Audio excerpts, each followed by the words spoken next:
ਸਤਿ ਸ਼੍ਰੀ ਅਕਾਲ ਜੀ ਸਾਰਿਆਂ ਨੂੰ welcome to Chetan Bharat learning. ਦੇਖੋ ਅੱਜ ਅਸੀਂ ਗੱਲ ਕਰਾਂਗੇ ਪੰਜਾਬ ਬਜਟ 2023-24 ਜਿਹੜਾ ਰੀਸੈਂਟਲੀ ਪੇਸ਼ ਕੀਤਾ ਹੈ ਆਮ ਆਦਮੀ ਪਾਰਟੀ ਦੀ ਸਰਕਾਰ ਨੇ। ਹੁਣ ਦੇਖੋ ਤੁਹਾਡੇ ਜਿਹੜੇ ਐਗਜ਼ਾਮੀਨੇਸ਼ਨ ਹੈਗੇ ਆ ਪੰਜਾਬ ਗਵਰਨਮੈਂਟ ਜੌਬਸ ਦੇ ਐਗਜ਼ਾਮੀਨੇਸ਼ਨ, ਭਾਵੇਂ ਆਪਣਾ ਸਬ ਇੰਸਪੈਕਟਰ, ਕਾਂਸਟੇਬਲ, ETI, ਨਾਇਬ ਤਹਿਸੀਲਦਾਰ ਅਤੇ ਪੰਜਾਬ PCS, ਇਹ ਸਾਰੀਆਂ ਪ੍ਰੀਖਿਆਵਾਂ ਦੇ ਲਈ ਤੁਹਾਡਾ ਬਜਟ ਬਹੁਤ ਹੀ ਜ਼ਿਆਦਾ ਇੰਪੋਰਟੈਂਟ ਡਾਕੂਮੈਂਟ ਹੋ ਜਾਂਦਾ ਹੈ। ਇਸੇ ਕਰਕੇ ਅਸੀਂ ਬਜਟ ਨੂੰ ਅੱਛੇ ਤਰੀਕੇ ਨਾਲ ਕਰਾਂਗੇ, ਪ੍ਰੋਪਰ ਤਰੀਕੇ ਨਾਲ ਕਰਾਂਗੇ ਤੇ ਆਪਾਂ ਸਾਡੇ ਜਿਹੜੇ ਐਗਜ਼ਾਮੀਨੇਸ਼ਨ ਹੈਗੇ ਆ ਨਾ, ਸਾਡੀ ਜਿਹੜੀ ਪ੍ਰੀਖਿਆਵਾਂ ਹੈਗੀਆਂ ਪੰਜਾਬ ਗਵਰਨਮੈਂਟ ਜੌਬਸ ਦੀ, ਉਹਦੇ ਵਿੱਚ ਨਾ ਬਜਟ ਕੇਂਦਰ ਦਾ ਵੀ, ਯੂਨੀਅਨ ਬਜਟ ਵੀ ਤੇ ਸੂਬੇ ਦਾ ਪੰਜਾਬ ਦਾ ਵੀ ਬਜਟ, ਦੋਨੋਂ ਡਾਕੂਮੈਂਟਸ ਇੰਪੋਰਟੈਂਟ ਹੈਗੇ। ਠੀਕ ਹੈ, ਜਿਹੜੇ ਕੇਂਦਰ ਦੇ ਬਜਟ ਦੀ ਲੈਕਚਰ ਸੀਰੀਜ਼ ਹੈ ਉਹ ਅਸੀਂ ਤੁਹਾਨੂੰ ਪ੍ਰੋਵਾਈਡ ਕਰ ਚੁੱਕੇ ਹਾਂ। 3 ਲੈਕਚਰ ਸੀਰੀਜ਼ ਸੀਗੀ ਤੇ ਅਸੀਂ ਪਹਿਲਾਂ ਹੀ ਤੁਹਾਨੂੰ ਦੇ ਚੁੱਕੇ ਹਾਂ। ਜੇ ਤੁਸੀਂ ਨਹੀਂ ਦੇਖੀ ਹੈ ਉਹ union budget the lecture series, please ਉਸ ਨੂੰ ਜ਼ਰੂਰ ਦੇਖਿਓ, ਉਹ ਇੰਪੋਰਟੈਂਟ ਹੈਗਾ ਤੁਹਾਡੇ ਐਗਜ਼ਾਮੀਨੇਸ਼ਨਸ ਦੇ ਲਈ। ਤੇ ਅੱਜ ਅਸੀਂ ਗੱਲ ਕਰਾਂਗੇ ਪੰਜਾਬ ਬਜਟ ਦੀ। ਇਹ ਵੀ ਇੰਪੋਰਟੈਂਟ ਹੈ, ਪੰਜਾਬ ਬਜਟ ਓਵਰਆਲ ਹੀ ਇੰਪੋਰਟੈਂਟ ਹੈਗਾ। ਇਸ ਦੇ ਵਿੱਚ ਬਹੁਤ ਸਾਰੀਆਂ ਸਕੀਮਸ ਦੇ ਉੱਤੇ ਚਰਚਾ ਕੀਤੀ ਹੋਈ ਹੈ, ਇਸ ਦੇ ਉੱਤੇ ਬਹੁਤ ਸਾਰੀਆਂ ਅਨਾਉਂਸਮੈਂਟਸ ਕੀਤੀਆਂ ਗਈਆਂ ਸੀ, ਤਾਂ ਇਸੇ ਕਰਕੇ ਇਹ ਡਾਕੂਮੈਂਟ ਵੀ ਤੁਹਾਡੇ ਲਈ ਇੰਪੋਰਟੈਂਟ ਹੈ। ਠੀਕ ਹੈ, ਤਾਂ ਚਲੋ ਅੱਜ ਅਸੀਂ ਪੰਜਾਬ ਬਜਟ ਤੋਂ ਸ਼ੁਰੂਆਤ ਕਰਾਂਗੇ। ਹਾਂ, ਇੱਕ ਹੋਰ ਗੱਲ ਮੈਂ ਤੁਹਾਨੂੰ ਕਹਿਣੀ ਚਾਹੁੰਦਾ। ਦੇਖੋ ਜਿਹੜਾ ਬਜਟ ਹੈ ਨਾ, ਉਹ ਇੱਕ ਅਜਿਹਾ ਡਾਕੂਮੈਂਟ ਹੈ, ਅਜਿਹਾ ਦਸਤਾਵੇਜ਼ ਹੈ ਜਿਹਦੇ ਉੱਤੇ ਨਾ ਪੱਖ ਵਿਪੱਖ ਦੀ ਸਿਆਸੀ ਪਾਰਟੀਆਂ ਦੀ ਨੋਕ-ਝੋਕ ਚੱਲਦੀ ਰਹਿੰਦੀ ਹੈ। ਠੀਕ ਹੈ, ਪੱਖ ਵਿਪੱਖ ਦੀਆਂ ਸਿਆਸੀ ਪਾਰਟੀਆਂ ਆਮਣੇ ਸਾਹਮਣੇ ਆ ਜਾਂਦੀਆਂ। ਜਿਹੜੀ ਸਰਕਾਰੀ ਪੱਖ ਵਾਲੀ ਆਪਣੀ ਸਿਆਸੀ ਪਾਰਟੀਆਂ ਹੁੰਦੀਆਂ, ਉਹ ਕਹਿੰਦੀਆਂ ਕਿ ਤਾਰੀਖ ਦੇ ਵਿੱਚ ਅਜਿਹਾ ਬਜਟ ਆਇਆ ਨਹੀਂ ਹਜੇ ਤੱਕ, ਬਹੁਤ ਤਾਰੀਫਾਂ ਦੇ ਪੁੱਲ ਬੰਨ ਦਿੰਦੀਆਂ। ਤੇ ਆਪਣੀ ਜਿਹੜੀ ਵਿਪੱਖ ਹੁੰਦਾ, ਵਿਪੱਖ ਦੀ ਪਾਰਟੀਆਂ ਹੁੰਦੀਆਂ, ਸਿਆਸੀ ਪਾਰਟੀਆਂ, ਉਹ ਕ੍ਰਿਟਿਸਿਜ਼ਮਸ ਦੇ ਨਾਲ ਭਰ ਦਿੰਦੀਆਂ। ਸਾਰੇ ਅਖਬਾਰ ਜਿਹੜੇ ਹੁੰਦੇ ਆ ਕ੍ਰਿਟਿਸਿਜ਼ਮ ਬਿਲਕੁਲ ਕਰ ਦਿੰਦੇ ਆ।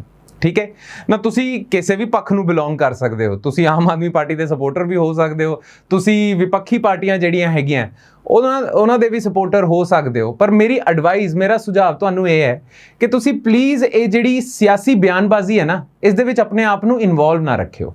ਬਿਕੋਜ਼ ਤੁਹਾਡਾ ਮੁੱਖ ਉਦੇਸ਼ ਤਾਂ ਦੇਖੋ ਪ੍ਰੀਖਿਆ ਕੱਢਣਾ ਹੈ ਨਾ, ਪ੍ਰੀਖਿਆਵਾਂ ਕੱਢਣਾ ਹੈ।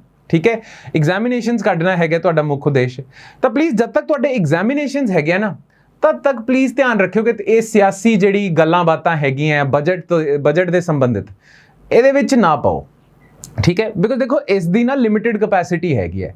ਇਸ ਦੇ ਵਿੱਚ ਜੇ ਤੁਸੀਂ ਆੜ ਕਬਾੜ ਭਰ ਦੋਗੇ ਤਾਂ ਜਿਹੜੀ ਜ਼ਰੂਰੀ ਲੋੜੀਂਦਾ ਚੀਜ਼ਾਂ ਹੁੰਦੀਆਂ ਉਹ ਬਾਹਰ ਸਿੱਟ ਦਿੰਦਾ ਹੈ।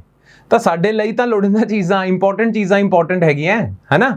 ਇਸੇ ਕਰਕੇ ਪਲੀਜ਼ ਜਦ ਤੱਕ ਤੁਹਾਡੇ ਐਗਜ਼ਾਮੀਨੇਸ਼ਨਸ ਹੈ ਤਦ ਤੱਕ ਪਲੀਜ਼ ਇਹ ਸਿਆਸੀ ਜਿਹੜੀ ਬਿਆਨਬਾਜ਼ੀ ਹੈ ਬਜਟ ਨੂੰ ਲੈ ਕੇ, ਪਲੀਜ਼ ਉਹਨੂੰ ਸਾਈਡ ਤੇ ਰੱਖਿਓ। ਤੇ ਜੋ ਕੁਝ ਵੀ ਅਸੀਂ ਅੱਜ ਡਿਸਕਸ ਕਰਾਂਗੇ ਉਸ ਨੂੰ ਧਿਆਨ ਰੱਖੋ, ਬਸ ਉਸ ਦਾ ਧਿਆਨ ਰੱਖੋ, ਉਸ ਨੂੰ ਆਪਣੇ ਦਿਮਾਗ ਦੇ ਵਿੱਚ ਫਿੱਟ ਕਰ ਲਓ। ਤਾਂ ਜੋ ਕੁਝ ਵੀ ਅਸੀਂ ਅੱਜ ਡਿਸਕਸ ਕਰਨਾ ਪੰਜਾਬ ਬਜਟ ਦੇ ਸੰਬੰਧਿਤ, ਉਹ ਧਿਆਨ ਦੇ ਵਿੱਚ ਰੱਖਣਾ। ਬਾਕੀ ਸਾਰੀਆਂ ਚੀਜ਼ਾਂ ਜਿਹੜੀ ਤੁਸੀਂ ਨਿਊਜ਼ ਦੇ ਵਿੱਚ ਸੁਣ ਰਹੇ ਹੋ, ਸਮਾਚਾਰ ਦੇ ਵਿੱਚ ਸੁਣ ਰਹੇ ਹੋ, ਅਖਬਾਰਾਂ ਦੇ ਵਿੱਚ ਸੁਣ ਰਹੇ ਹੋ, ਉਹਨੂੰ ਸਾਈਡ ਤੇ ਰੱਖਿਓ। ਅੱਜ ਦਾ ਜਿਹੜਾ ਲੈਕਚਰ ਹੈ ਉਹੀ ਇੰਪੋਰਟੈਂਟ ਹੈ ਤੁਹਾਡੇ ਲਈ as for as budget is concerned.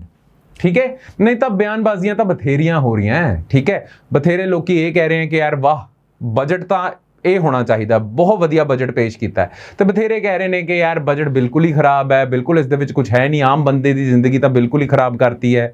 ਇਹ ਸਾਰੀਆਂ ਚੀਜ਼ਾਂ ਹੋ ਰਹੀਆਂ, ਇਹਨੂੰ ਰੱਖੋ ਸਾਈਡ ਤੇ, ਆਪਣੇ ਦਿਮਾਗ ਨੂੰ ਦੂਰ ਰੱਖਿਓ ਇਹ ਸਿਆਸੀ ਬਿਆਨਬਾਜ਼ੀਆਂ ਤੋਂ, ਤੇ ਜੋ ਕੁਝ ਵੀ ਅੱਜ ਡਿਸਕਸ ਹੋ ਰਿਹਾ ਬਸ ਉਹੀ ਧਿਆਨ ਦੇ ਵਿੱਚ ਰੱਖਣਾ ਹੈ। ਠੀਕ ਹੈ, ਯੂਨੀਅਨ ਬਜਟ ਦੇ ਲਈ ਵੀ ਇਹੀ ਚੀਜ਼ ਧਿਆਨ ਦੇ ਵਿੱਚ ਰੱਖਣੀ ਹੈ। ਆਪੋਜੀਸ਼ਨ ਪਾਰਟੀਜ਼, ਜਿਹੜੀ ਸਰਕਾਰੀ ਪਾਰਟੀਆਂ ਹੈਗੀਆਂ, ਵਿਰੋਧੀ ਪਾਰਟੀਆਂ ਹੈਗੀਆਂ, ਉਹਨਾਂ ਦੀ ਬਿਆਨਬਾਜ਼ੀ ਨੂੰ ਸਾਈਡ ਤੇ ਰੱਖਣਾ ਹੈ, ਵੈਦਰ ਇਟਸ ਕੇਂਦਰ ਦਾ ਬਜਟ ਜਾਂ ਆਪਣਾ ਪੰਜਾਬ ਦਾ ਬਜਟ ਹੁੰਦਾ। ਠੀਕ ਹੈ, ਚਲੋ ਫਿਰ ਸਟਾਰਟ ਕਰਦੇ ਹਾਂ ਪੰਜਾਬ ਬਜਟ ਤੋਂ।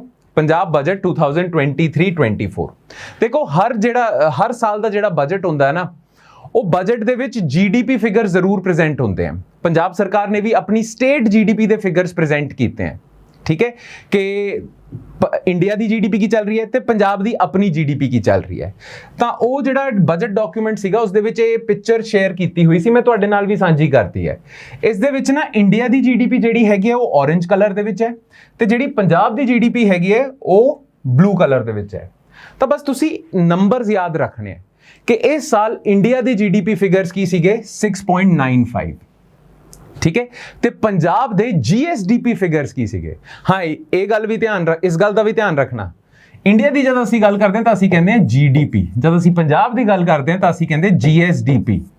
GDP ਦਾ ਫੁੱਲ ਫਾਰਮ ਕੀ ਹੈ, ਗ੍ਰੋਸ ਡੋਮੈਸਟਿਕ ਪ੍ਰੋਡਕਟ, ਤੇ GSDP ਦਾ ਫੁੱਲ ਫਾਰਮ ਕੀ ਹੈ, ਗ੍ਰੋਸ ਸਟੇਟ ਡੋਮੈਸਟਿਕ ਪ੍ਰੋਡਕਟ।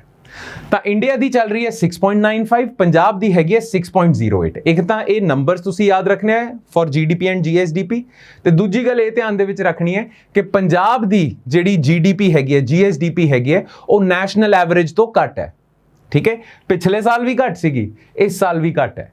ਤਾਂ this is not a good news for Punjab state, but nonetheless ਬਸ ਤੁਸੀਂ ਇਹ ਯਾਦ ਰੱਖਣਾ ਹੈ ਕਿ ਪੰਜਾਬ ਦੀ GDP ਜਾਂ GSDP is lesser than national average. ਠੀਕ ਹੈ, ਚਲੋ ਨਾ ਹੁਣ ਬਜਟ ਬਾਰੇ ਤੁਹਾਨੂੰ ਇੱਕ ਹੋਰ ਚੀਜ਼ ਪਤਾ ਹੋਣੀ ਚਾਹੀਦੀ ਹੈ। ਦੇਖੋ ਜਿਹੜਾ ਬਜਟ ਹੁੰਦਾ ਹੈ ਨਾ, ਉਹ ਇਹ ਨਹੀਂ ਹੁੰਦਾ ਕਿ ਯਾਰ ਸਰਕਾਰ ਦੀ ਆਪਣੀ ਮਰਜ਼ੀ ਹੁੰਦੀ ਹੈ, ਜਦ ਉਹਦਾ ਜੀ ਕਰੇ ਉਹ ਬਜਟ ਪੇਸ਼ ਕਰ ਦੇਣ। Union budget and union government and state government both are constitutionally mandated to present a budget every year. एक constitution संविधान दे विच लिखिया होया है कि तुसी हर साल बजट present करना ही करना है। सेंटर दे विच आर्टिकल हैगा, सेंटर दे लई आर्टिकल हैगा article 112। Article 112 states that central government, union government shall present budget every year। ठीक है, ਤੇ ਸਟੇਟ ਗਵਰਨਮੈਂਟਸ ਦੇ ਲਈ ਵੀ ਇੱਕ ਕਨਸਟੀਟਿਊਸ਼ਨ ਦੇ ਵਿੱਚ, ਸੰਵਿਧਾਨ ਦੇ ਵਿੱਚ ਆਰਟੀਕਲ ਹੈਗਾ, that is article 202। ਤੁਸੀਂ ਯਾਦ ਰੱਖਣਾ ਹੈ। ਠੀਕ ਹੈ, this is for state। article 202 states that state government shall present budget every year, ਤੇ article 112 states that central government shall present budget every year। ठीक है, ਤੇ ਦੋ ਆਰਟੀਕਲਸ ਯਾਦ ਰੱਖੋ ਤੁਸੀਂ, article 112 for union budget, article 202 for state budget. ਠੀਕ ਹੈ, ਇੱਕ ਹੋਰ ਚੀਜ਼, ਕਨਸਟੀਟਿਊਸ਼ਨ ਦੇ ਵਿੱਚ ਬਜਟ ਵਰਡ ਮੈਂਸ਼ਨਡ ਹੀ ਨਹੀਂ ਹੈ। ਕਨਸਟੀਟਿਊਸ਼ਨ ਬਜਟ ਵਰਡ ਦਾ ਪ੍ਰਯੋਗ ਨਹੀਂ ਕਰਦਾ। ਕਨਸਟੀਟਿਊਸ਼ਨ ਪਤਾ ਕਿ ਕਿਸ ਵਰਡ ਦਾ ਪ੍ਰਯੋਗ ਕਰਦਾ, whether it's article 112 ਜਾਂ article 202। ਕਨਸਟੀਟਿਊਸ਼ਨ ਦੇ ਵਿੱਚ ਲਿਖਾ हुआ ਹੈ ਐਨੂਅਲ ਫਾਈਨੈਂਸ਼ੀਅਲ ਸਟੇਟਮੈਂਟ। ਠੀਕ ਹੈ, ਤਾਂ ਕਨਸਟੀਟਿਊਸ਼ਨ ਦੇ ਵਿੱਚ ਜਿਹੜੀ ਲੈਂਗੁਏਜ ਯੂਜ਼ ਹੁੰਦੀ ਹੈ ਉਸ ਦੇ ਵਿੱਚ ਬਜਟ ਵਰਡ ਯੂਜ਼ ਨਹੀਂ ਹੁੰਦਾ, ਐਨੂਅਲ ਫਾਈਨੈਂਸ਼ੀਅਲ ਵਰਡ ਯੂਜ਼ ਹੁੰਦਾ ਹੈ। ਠੀਕ ਹੈ, ਨਾਓ ਮੇਰੇ ਭਰਾ ਭੈਣ ਜਿਹੜੇ ਪੰਜਾਬੀ ਭਾਸ਼ਾ ਦੇ ਵਿੱਚ ਤਿਆਰੀ ਕਰ ਰਹੇ ਹੈ ਸਾਰੇ ਪ੍ਰੀਖਿਆਵਾਂ ਦੀ, ਠੀਕ ਹੈ, ਉਹਨਾਂ ਦੇ ਲਈ ਨਾ ਜਿਹੜੇ ਟੈਕਨੀਕਲ ਟਰਮਸ ਹੋਣਗੇ ਉਹਨਾਂ ਦਾ ਪੰਜਾਬੀ ਅਨੁਵਾਦ ਮੈਂ ਕਰਦਾ ਰਵਾਂਗਾ। ਠੀਕ ਹੈ, ਤਾਂ ਕਿ ਜਿੰਨੇ ਵੀ ਮੇਰੇ ਭਰਾ ਭੈਣ ਹੈਗੇ ਜਿਹੜੇ ਪੰਜਾਬੀ ਭਾਸ਼ਾ ਦੇ ਵਿੱਚ ਤਿਆਰੀ ਕਰ ਰਹੇ ਹੈ ਉਹਨਾਂ ਨੂੰ ਔਖਾ ਨਾ ਲੱਗੇ। ਠੀਕ ਹੈ, ਤਾਂ ਐਨੂਅਲ ਫਾਈਨੈਂਸ਼ੀਅਲ ਸਟੇਟਮੈਂਟ ਨੂੰ ਅਸੀਂ ਕਹਾਂਗੇ ਸਾਲਾਨਾ ਵਿੱਤੀ ਬਿਆਨ। ਤੇ ਜੇ ਅਖਬਾਰ ਦੇ ਵਿੱਚ ਲਿਖਿਆ ਹੁੰਦਾ ਹੈ ਬਜਟ ਜਾਂ ਲਿਖਿਆ ਹੁੰਦਾ ਹੈ ਸਾਲਾਨਾ ਵਿੱਤੀ ਬਿਆਨ, ਇੱਕੋ ਹੀ ਗੱਲ ਹੈ। ਠੀਕ ਹੈ, ਤੁਸੀਂ ਕਨਫਿਊਜ਼ ਨਹੀਂ ਹੋਣਾ, ਤੁਸੀਂ ਇਹ ਨਹੀਂ ਸੋਚਣਾ ਕਿ ਯਾਰ ਬਜਟ ਵੱਖਰੀ ਚੀਜ਼ ਹੁੰਦੀ ਹੈ ਤੇ ਆਪਣਾ ਸਾਲਾਨਾ ਵਿੱਤੀ ਬਿਆਨ ਵੱਖਰੀ ਚੀਜ਼ ਹੁੰਦੀ ਹੈ। ਸਾਲਾਨਾ ਵਿੱਤੀ ਬਿਆਨ ਤੇ budget R one and the same thing. Bus constitution ਦੀ ਆਪਣੀ ਭਾਸ਼ਾ ਜਿਹੜੀ ਹੈਗੀ ਆ ਉਸ ਦੇ ਵਿੱਚ ਸਾਲਾਨਾ ਵਿੱਤੀ ਬਿਆਨ ਯੂਜ਼ ਹੁੰਦਾ, ਐਨੂਅਲ ਫਾਈਨੈਂਸ਼ੀਅਲ ਸਟੇਟਮੈਂਟ ਯੂਜ਼ ਹੁੰਦਾ। ਠੀਕ ਹੈ, ਤੇ ਕਨਸਟੀਟਿਊਸ਼ਨ ਦੇ ਵਿੱਚ ਕਿਹੜੇ-ਕਿਹੜੇ ਪ੍ਰੋਵੀਜ਼ਨਸ ਹੈ ਇਹ ਯਾਦ ਰੱਖਿਓ, ਆਰਟੀਕਲ 112, ਆਰਟੀਕਲ 202। ਠੀਕ ਹੈ ਜੀ, ਚਲੋ ਹੁਣ ਬਜਟ ਦੇ ਵਿੱਚ ਇਸ ਵਾਰ ਕਿਹੜੀਆਂ-ਕਿਹੜੀਆਂ ਅਨਾਉਂਸਮੈਂਟਸ ਕੀਤੀਆਂ ਗਈਆਂ ਸੀ, ਉਹਨਾਂ ਨੂੰ ਸਟਾਰਟ ਕਰਨ ਤੋਂ ਪਹਿਲਾਂ, ਉਹਨਾਂ ਦੇ ਉੱਤੇ ਡਿਸਕਸ਼ਨ ਸਟਾਰਟ ਕਰਨ ਤੋਂ ਪਹਿਲਾਂ ਤੁਹਾਨੂੰ ਪਤਾ ਹੋਣਾ ਚਾਹੀਦਾ ਹੈ ਕਿ ਬਜਟ ਜਿਹੜਾ ਡਾਕੂਮੈਂਟ ਹੁੰਦਾ ਹੈ ਉਹਦਾ ਸਟਰਕਚਰ ਕੀ ਹੁੰਦਾ ਹੈ, ਬਜਟ ਦਾ ਓਵਰਆਲ ਸਟਰਕਚਰ ਕੀ ਹੈ ਨਾ। ਤਾਂ ਪਹਿਲਾਂ ਅਸੀਂ ਗੱਲ ਕਰਦੇ ਹਾਂ ਬਜਟ ਦੇ ਸਟਰਕਚਰ ਦੀ। ਠੀਕ ਹੈ, ਦੇਖੋ ਜਿਹੜਾ ਸਟੇਟ ਬਜਟ ਹੁੰਦਾ ਹੈ, ਵੈਸੇ ਤਾਂ ਯੂਨੀਅਨ ਬਜਟ ਵੀ, ਪਰ ਜਿਹੜਾ ਸਟੇਟ ਬਜਟ ਹੁੰਦਾ ਹੈ ਉਸ ਨੂੰ ਅਸੀਂ ਦੋ ਭਾਗਾਂ ਦੇ ਵਿੱਚ ਵੰਡ ਦਿੰਦੇ ਹਾਂ। ਠੀਕ ਹੈ, first part is known as revenue account and the other part is known as capital account. ਠੀਕ ਹੈ, ਰੈਵਨਿਊ ਅਕਾਊਂਟ ਨੂੰ ਪੰਜਾਬੀ ਦੇ ਵਿੱਚ ਕਹਾਂਗੇ ਅਸੀਂ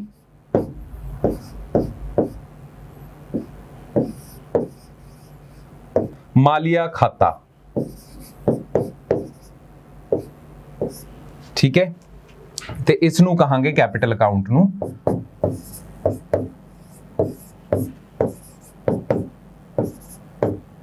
ਪੂੰਜੀ ਖਾਤਾ। ਠੀਕ ਹੈ, ਤਾਂ entire budget document is divided into two parts, ਦੋ ਭਾਗਾਂ ਦੇ ਵਿੱਚ ਵੰਡਿਆ ਜਾਂਦਾ ਹੈ। ਰੈਵਨਿਊ ਅਕਾਊਂਟ ਜਿਸ ਨੂੰ ਮਾਲੀਆ ਖਾਤਾ ਕਹਿੰਦੇ ਆ, ਤੇ ਕੈਪੀਟਲ ਅਕਾਊਂਟ ਜਿਸ ਨੂੰ ਅਸੀਂ ਪੂੰਜੀ ਖਾਤਾ ਕਹਿੰਦੇ ਆ। ਠੀਕ ਹੈ, ਤਾਂ ਦੇਖੋ ਇਹਨਾਂ ਦੇ ਵਿੱਚ ਫਰਕ ਕੀ ਹੈ।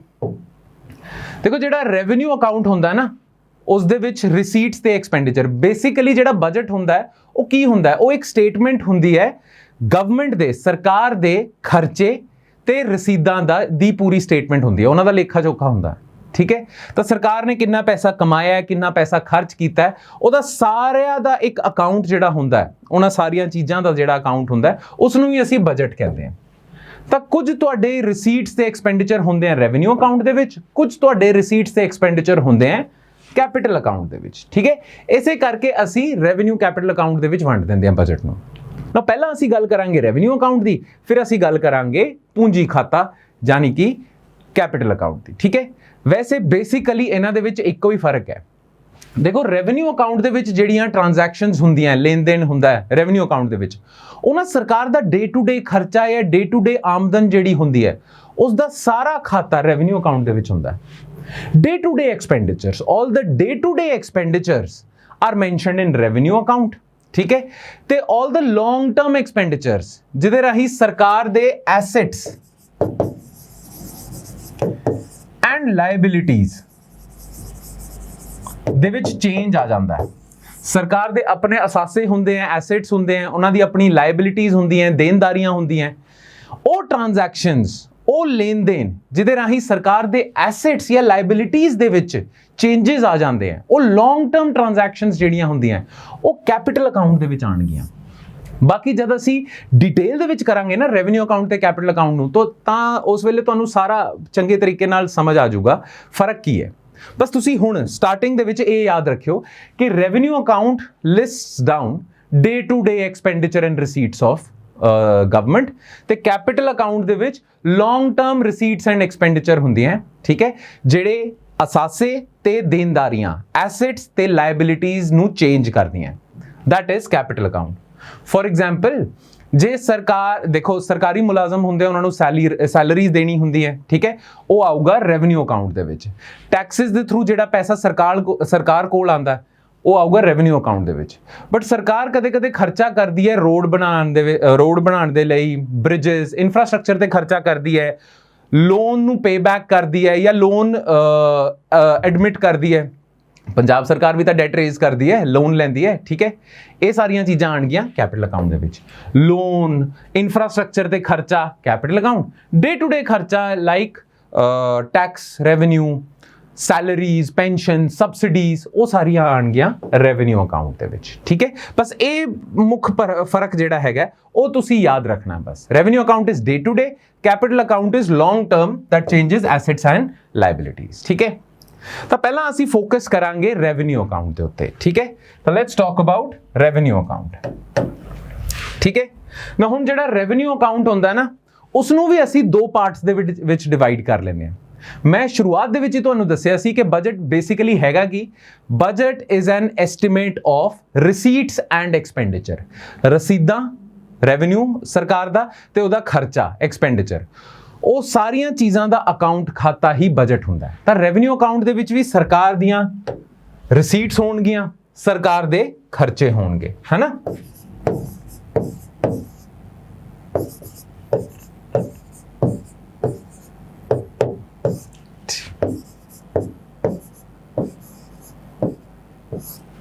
ਠੀਕ ਹੈ, ਸਰਕਾਰ ਦੀਆਂ ਰਿਸੀਟਸ ਤੇ ਐਕਸਪੈਂਡੀਚਰ, ਕਲੀਅਰ ਨਾ। ਤੁਹਾਨੂੰ ਬੇਸਿਕਲੀ ਪਤਾ ਹੋਣਾ ਚਾਹੀਦਾ ਹੈ ਕਿ ਰੈਵਨਿਊ ਰਿਸੀਟਸ ਦੇ ਵਿੱਚ ਕਿਹੜੀਆਂ ਕੈਟਾਗਰੀਜ਼ ਹੁੰਦੀਆਂ, ਰੈਵਨਿਊ ਐਕਸਪੈਂਡੀਚਰ ਦੇ ਵਿੱਚ ਕੀ ਹੁੰਦਾ, ਰਾਈਟ, ਇਹ ਪਤਾ ਹੋਣਾ ਚਾਹੀਦਾ।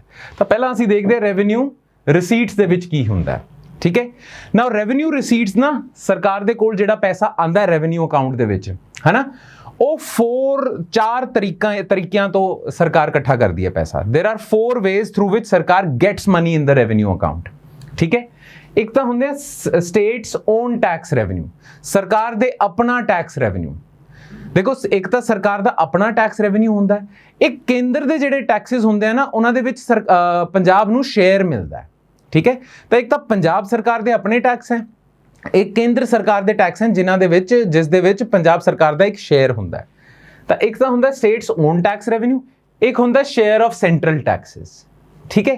ਤਾਂ ਸਟੇਟਸ ਓਨ ਟੈਕਸ ਰੈਵਨਿਊ ਦੇ ਵਿੱਚ ਕੀ ਕੁਝ ਆ ਜਾਂਦਾ ਹੈ, GST, ਜਿਸ ਨੂੰ ਅਸੀਂ SGST ਕਹਾਂਗੇ ਬਿਕੋਜ਼ ਅਸੀਂ ਸੂਬੇ ਦੀ ਗੱਲ ਕਰ ਰਹੇ ਹਾਂ, ਪੰਜਾਬ ਦੀ ਗੱਲ ਕਰ ਰਹੇ ਹਾਂ। GST ਵੀ ਦੋ ਤਰੀਕੇ ਦਾ ਹੁੰਦਾ ਨਾ, CGST, SGST ਤੇ ਇੱਕ ਹੋਰ IGST ਵੀ ਹੁੰਦਾ। ਤਾਂ CGST ਦਾ ਸੈਂਟਰ ਕੋਲ ਚਲੇ ਜਾਂਦਾ, SGST ਸਟੇਟ ਕੋਲ ਜਾਂਦਾ। ਤਾਂ SGST, VAT, value added tax, state excise, ठीक है। पंजाब सरकार एक्साइज ड्यूटी भी लाती है कुछ कमोडिटीज ते, stamp and registration duty, taxes on vehicle RC the registration वगैरह होंदी है, इलैक्ट्रिसिटी ड्यूटी एंड अदर्स।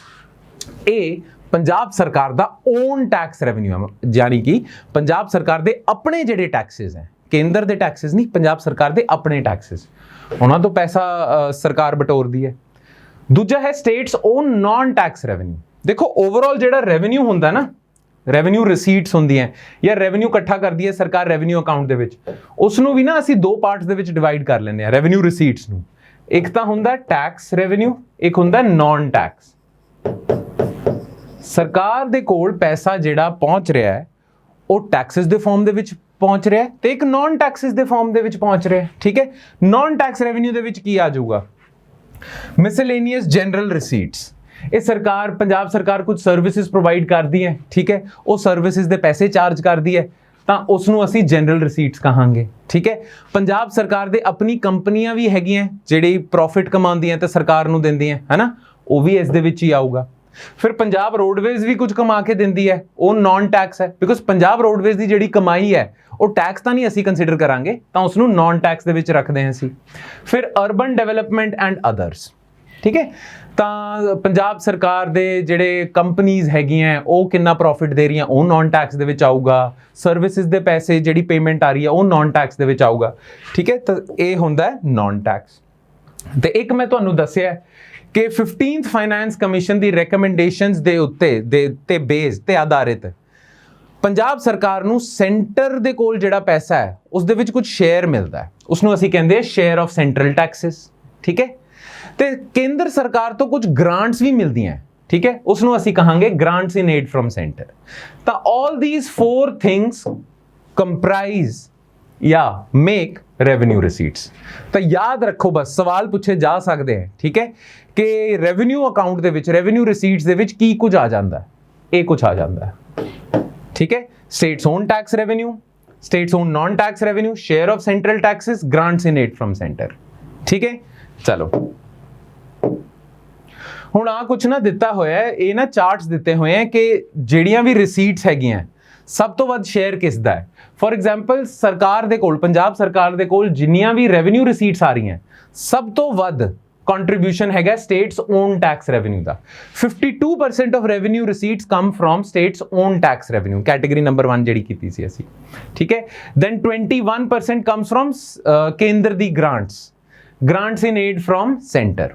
ठीक है, ते next is share of central taxes and last is states own non tax revenue. ठीक है, ते ये ना क्रोनोलॉजी या ये पता होना चाहिए है। ठीक है, फॉर एग्जाम्पल तुहानूं पता होना चाहिए है कि सब तो वध पैसा आना है पंजाब सरकार की जिहड़ी रिसीट्स होंदी है, सब तो वध आता है, सब तो वध पैसा आता है फ्रॉम ओन टैक्स रेवेन्यू।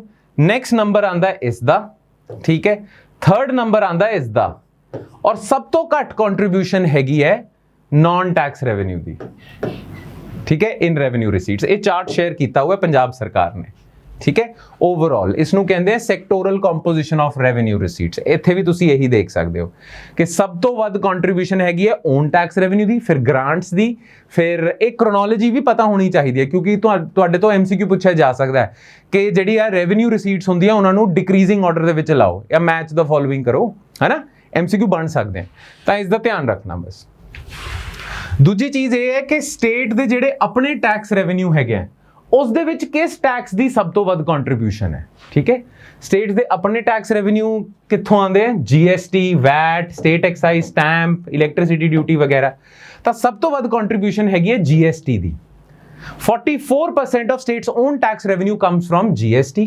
फिर नैक्सट नंबर दे विच ते आंदा है स्टेट एक्साइज, फिर वैट, फिर stamp duty, registration and others. ठीक है, तो ये पाई चार्ट भी तुसी याद रखना। ठीक है, बाकी ग्रांट्स इन एड दे विच भी किस दी कंट्रीब्यूशन सब तो वध है? देखो सब तो वध contribution 34% of grants in aid comes from centrally sponsored schemes. सरकार दी, केंद्र सरकार दी बहुत सारियां स्कीमां चलदियां ना, जिहड़ी स्कीमां लॉन्च तां केंद्र सरकार करदी है बट ओदी इंप्लीमेंटेशन जिहड़ी हैगी है वो स्टेट गवर्नमेंट ते आउंदी है, तो ਉਹਦੇ वास्ते केंद्र सरकार ग्रांट दे दिंदी है ना। तो सेंट्रली स्पॉन्सर्ड स्कीम 34% ਉਹਦੇ ਤੋਂ कंट्रीब्यूशन हैगा। फिर GST कंपनसेशन ਜਿਹੜਾ GST ਕੰਪਨਸੇਸ਼ਨ ਸੈਸ ਕਰਕੇ ਪੈਸਾ ਮਿਲਦਾ ਉਹ 26% ਹੈ, ਠੀਕ ਹੈ। ਰੈਵਨਿਊ ਡੈਫਿਸਿਟ ਗ੍ਰਾਂਟਸ ਮਿਲਦੀਆਂ ਤੇ 15th ਫਾਈਨੈਂਸ ਕਮਿਸ਼ਨ ਦੇ ਰეკਮੈਂਡੇਸ਼ਨਸ ਦੇ ਆਧਾਰ ਤੇ ਕੁਝ ਗ੍ਰਾਂਟਸ ਮਿਲਦੀਆਂ ਨੇ, ਰਾਈਟ। ਤਾਂ ਇਹ ਵੀ ਤੁਸੀਂ ਰੱਟ ਲੈਣਾ, ਬਿਕੋਜ਼ ਅਗੇਨ MCQs ਆ ਸਕਦੇ ਆ ਕਿ ਇੰਕਰੀਜ਼ਿੰਗ ਡਿਕਰੀਜ਼ਿੰਗ ਆਰਡਰ ਦੇ ਵਿੱਚ ਲਾਓ। ਤਾਂ ਟੈਕਸ ਦੀ ਇਹ ਸਾਰੀਆਂ ਇੰਕਰੀਜ਼ਿੰਗ ਡਿਕਰੀਜ਼ਿੰਗ ਆਰਡਰ ਤੁਸੀਂ ਯਾਦ ਰੱਖਣਾ, ਪਰਸੈਂਟੇजेस ਯਾਦ ਰੱਖਣਾ, ਠੀਕ ਹੈ। ਚਲੋ ਹੁਣ ਰੈਵਨਿਊ ਰਿਸੀਟਸ ਤਾਂ ਹੋ ਗਈ, ਹੁਣ ਰੈਵਨਿਊ ਅਕਾਊਂਟ ਦੇ ਵਿੱਚ ਇੱਕ ਹੋਰ ਕੰਪੋਨੈਂਟ ਰਹਿ ਜਾਂਦਾ ਹੈ ਜਿਸ ਨੂੰ ਅਸੀਂ ਕਹਿੰਦੇ ਹਾਂ ਰੈਵਨਿਊ ਐਕਸਪੈਂਡੀਚਰ।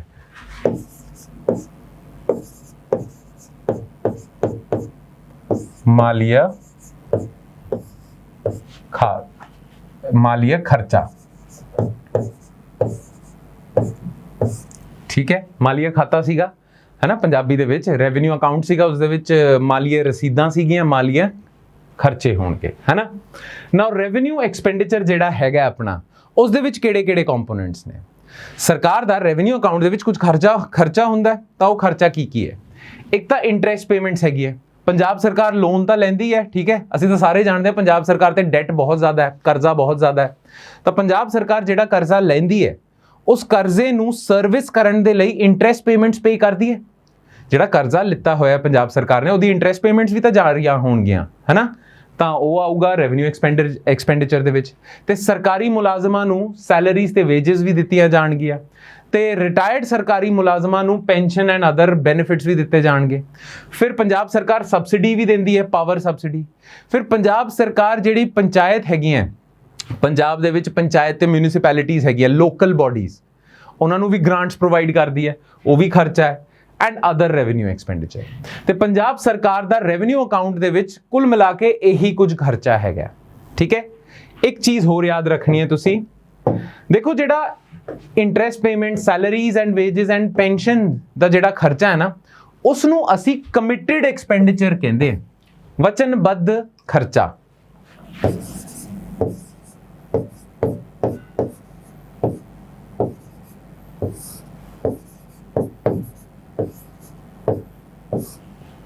ਠੀਕ ਹੈ, ਕਮਿਟਡ ਐਕਸਪੈਂਡੀਚਰ। ਕਮਿਟਡ ਐਕਸਪੈਂਡੀਚਰ ਦਾ ਮਤਲਬ ਕੀ ਹੈ ਕਿ ਇਹ ਜਿਹੜਾ ਖਰਚਾ ਹੈ ਉਹ ਸਰਕਾਰ ਚਾਹ ਕੇ ਵੀ ਨਹੀਂ ਹਟਾ ਸਕਦੀ, ਠੀਕ ਹੈ। ਇਹ ਤਾਂ ਖਰਚਾ ਸਰਕਾਰ ਨੂੰ ਕਰਨਾ ਹੀ ਕਰਨਾ ਪੈਣਾ, ਠੀਕ ਹੈ। ਜਿਹੜਾ ਕਰਜ਼ਾ ਲਿੱਤਾ ਹੋਇਆ ਉਹਦੇ ਉੱਤੇ ਇੰਟਰਸਟ ਪੇਮੈਂਟਸ ਤਾਂ ਜਾਣਗੀਆਂ, ਸਰਕਾਰ ਇਸ ਤੋਂ ਪਿੱਛਾ ਨਹੀਂ ਛੁਡਾ ਸਕਦੀ, ਠੀਕ ਹੈ। ਇੰਟਰਸਟ ਪੇਮੈਂਟਸ ਹੈਗਾ, ਤੇ ਜਿਹੜੇ ਸਰਕਾਰੀ ਮੁਲਾਜ਼ਮ ਭਰਤੀ ਕੀਤੇ ਹੋਏ ਆ ਉਹਨਾਂ ਦੀ ਸੈਲਰੀਜ਼ ਵੀ ਜਾਣਗੀਆਂ, ਤੇ ਜਿਹੜੇ ਰਿਟਾਇਰਡ ਹੋ ਗਏ ਉਹਨਾਂ ਦੇ ਪੈਨਸ਼ਨਸ ਵੀ ਜਾਣਗੀਆਂ, ਠੀਕ ਹੈ। ਤਾਂ ਇਹ ਸਰਕਾਰ ਦਾ ਕਮਿਟਡ ਖਰਚਾ ਹੈ, ਇਹ ਤਾਂ ਹੋਣਾ ਹੀ ਹੋਣਾ ਹੈ।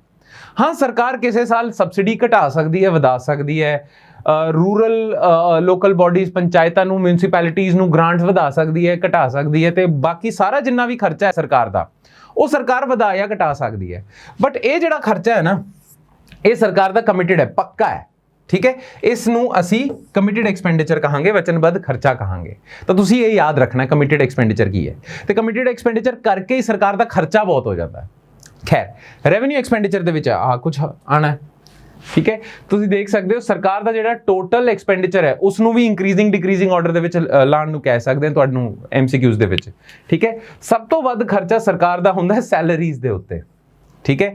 ਤੇ ਫਿਰ ਵੀ ਕੰਪਲੇਂਟ ਰਹਿ ਜਾਂਦੀ ਹੈ ਮੁਲਾਜ਼ਮਾਂ ਦੀ ਕਿ ਯਾਰ ਪੰਜਾਬ ਸਰਕਾਰ ਸੈਲਰੀ ਨਹੀਂ ਦਿੰਦੀ ਟਾਈਮ ਤੇ, ਠੀਕ ਹੈ। ਕੰਪਲੇਂਟ ਵੀ ਹੈਗੀ ਹੈ, ਸਰਕਾਰ ਦਾ ਖਰਚਾ ਵੀ ਹੈਗਾ। ਸੋਚੋ ਇਹੋ ਜਿਹੀ ਮਿਸਮੈਨੇਜਮੈਂਟ ਹੈਗੀ ਹੈ ਕਿ ਸਰਕਾਰੀ ਮੁਲਾਜ਼ਮ ਵੀ ਕੰਪਲੇਂਟ ਕਰਦੇ ਰਹਿੰਦੇ ਆ, ਤੇ ਸਰਕਾਰ ਦਾ ਸਭ ਤੋਂ ਵੱਧ ਰੈਵਨਿਊ ਖਰਚਾ ਵੀ, ਰੈਵਨਿਊ ਅਕਾਊਂਟ ਦੇ ਵਿੱਚ ਖਰਚਾ ਸੈਲਰੀਜ਼ ਦੇ ਵਿੱਚ ਹੁੰਦਾ, ਠੀਕ ਹੈ। ਤਾਂ ਬਾਕੀ ਸਾਰੇ ਜਿਹੜੇ ਖਰਚੇ ਹੈ ਉਹ ਪਰਸੈਂਟੇਜ ਦੀ ਫਾਰਮ ਦੇ ਵਿੱਚ ਦਿੱਤੇ ਹੋਏ ਆ, ਤੁਸੀਂ ਉਹ ਦੇਖ ਲੈਣਾ। ਇੱਥੇ ਵੀ ਉਹੀ ਕੁਝ ਦਿੱਤਾ ਹੋਇਆ, ਠੀਕ ਹੈ। ਆ ਦੇਖਿਓ ਕਮਿਟਡ ਐਕਸਪੈਂਡੀਚਰ, ਠੀਕ ਹੈ। ਸੈਲਰੀਜ਼, ਇੰਟਰਸਟ ਪੇਮੈਂਟਸ, ਪੈਨਸ਼ਨਸ, ਸਭ ਤੋਂ ਵੱਧ ਕੰਪੋਨੈਂਟ ਹੈਗਾ ਸੈਲਰੀ ਦਾ, ਫਿਰ ਉਹ ਤੋਂ ਬਾਅਦ ਨੰਬਰ ਪੈਂਦਾ ਹੈ ਇੰਟਰਸਟ ਪੇਮੈਂਟਸ ਦਾ, ਪੈਨਸ਼ਨ ਦਾ ਸਭ ਤੋਂ ਘੱਟ ਕੰਟਰੀਬਿਊਸ਼ਨ ਹੈਗੀ ਹੈ। ਉਹ ਸਾਰੀਆਂ ਜਿਹੜੇ ਗ੍ਰਾਫਸ ਹੈਗੇ ਆ ਉਹ ਤੁਹਾਡੇ ਨਾਲ ਮੈਂ ਨੋਟਸ ਦੇ ਵਿੱਚ ਹੀ ਸ਼ੇਅਰ ਕੀਤੇ ਹੋਏ ਆ, ਠੀਕ ਹੈ। ਚਲੋ ਹੁਣ ਅਸੀਂ ਆ ਜਾਂਦੇ ਹਾਂ ਕੈਪੀਟਲ ਅਕਾਊਂਟ ਤੇ।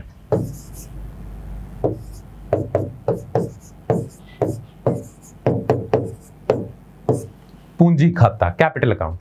ਨਾ ਜਿੱਦਾਂ ਕਿ ਰੈਵਨਿਊ ਅਕਾਊਂਟ ਦੇ ਵਿੱਚ ਸੀਗਾ, ਰੈਵਨਿਊ ਅਕਾਊਂਟ ਦੇ ਵਿੱਚ ਵੀ ਰਿਸੀਟਸ ਤੇ ਐਕਸਪੈਂਡੀਚਰ ਸੀਗੇ, ਠੀਕ ਹੈ। ਤਾਂ ਕੈਪੀਟਲ ਅਕਾਊਂਟ ਦੇ ਵਿੱਚ ਵੀ ਰਸੀਦਾਂ ਤੇ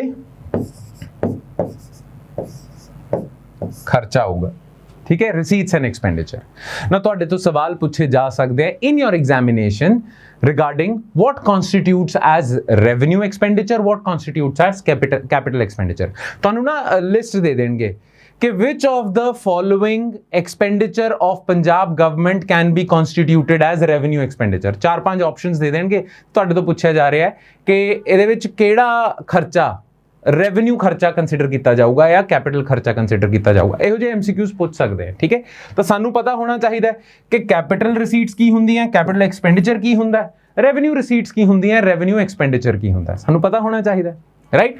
ਬਸ ਇਹ ਗੱਲ ਤੁਸੀਂ ਧਿਆਨ ਰੱਖਿਓ ਕਿ ਜਿੰਨੀਆਂ ਵੀ ਟ੍ਰਾਂਜੈਕਸ਼ਨਸ ਹੁੰਦੀਆਂ ਕੈਪੀਟਲ ਅਕਾਊਂਟ ਦੇ ਵਿੱਚ, ਉਸ ਦੇ ਰਾਹੀਂ ਪੰਜਾਬ ਸਰਕਾਰ ਦੇ ਐਸੈਟਸ ਅਸਾਸੇ ਤੇ ਦੇਣਦਾਰੀਆਂ ਲਾਇਬਿਲਿਟੀਜ਼ ਚੇਂਜ ਹੁੰਦੀਆਂ, ਤਾਂ ਉਹ ਸਾਰੀਆਂ ਟ੍ਰਾਂਜੈਕਸ਼ਨਸ ਜਿਹੜੀ ਪੰਜਾਬ ਸਰਕਾਰ ਦੇ ਐਸੈਟਸ ਜਾਂ ਲਾਇਬਿਲਿਟੀਜ਼ ਨੂੰ ਚੇਂਜ ਕਰਦੀਆਂ, ਠੀਕ ਹੈ, ਵਧਾ ਵੀ ਸਕਦੀਆਂ ਘਟਾ ਵੀ ਸਕਦੀਆਂ। ਐਸੈਟਸ ਤੇ ਲਾਇਬਿਲਿਟੀਜ਼ ਦੇ ਵਿੱਚ ਜਦ ਚੇਂਜ ਆਉਂਦਾ ਹੈ, ਉਸ ਟ੍ਰਾਂਜੈਕਸ਼ਨ ਨੂੰ ਅਸੀਂ ਕੈਪੀਟਲ ਅਕਾਊਂਟ ਦੇ ਵਿੱਚ ਪਾ ਦਿੰਦੇ ਹਾਂ, ਠੀਕ ਹੈ।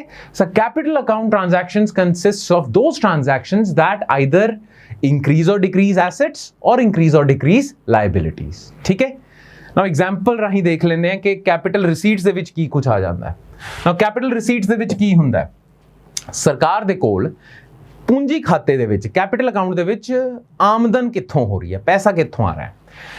ਇੱਕ ਤਾਂ ਦੇਖੋ ਹੁੰਦੀ ਹੈ ਸਰਕਾਰ, ਪੰਜਾਬ ਸਰਕਾਰ ਜਦ ਵੀ ਲੋਨ ਕਰਜ਼ਾ ਲੈਂਦੀ ਹੈ, ਠੀਕ ਹੈ, ਉਸ ਨੂੰ ਅਸੀਂ ਕੈਪੀਟਲ ਰਿਸੀਟਸ ਕਹਿੰਦੇ ਹਾਂ।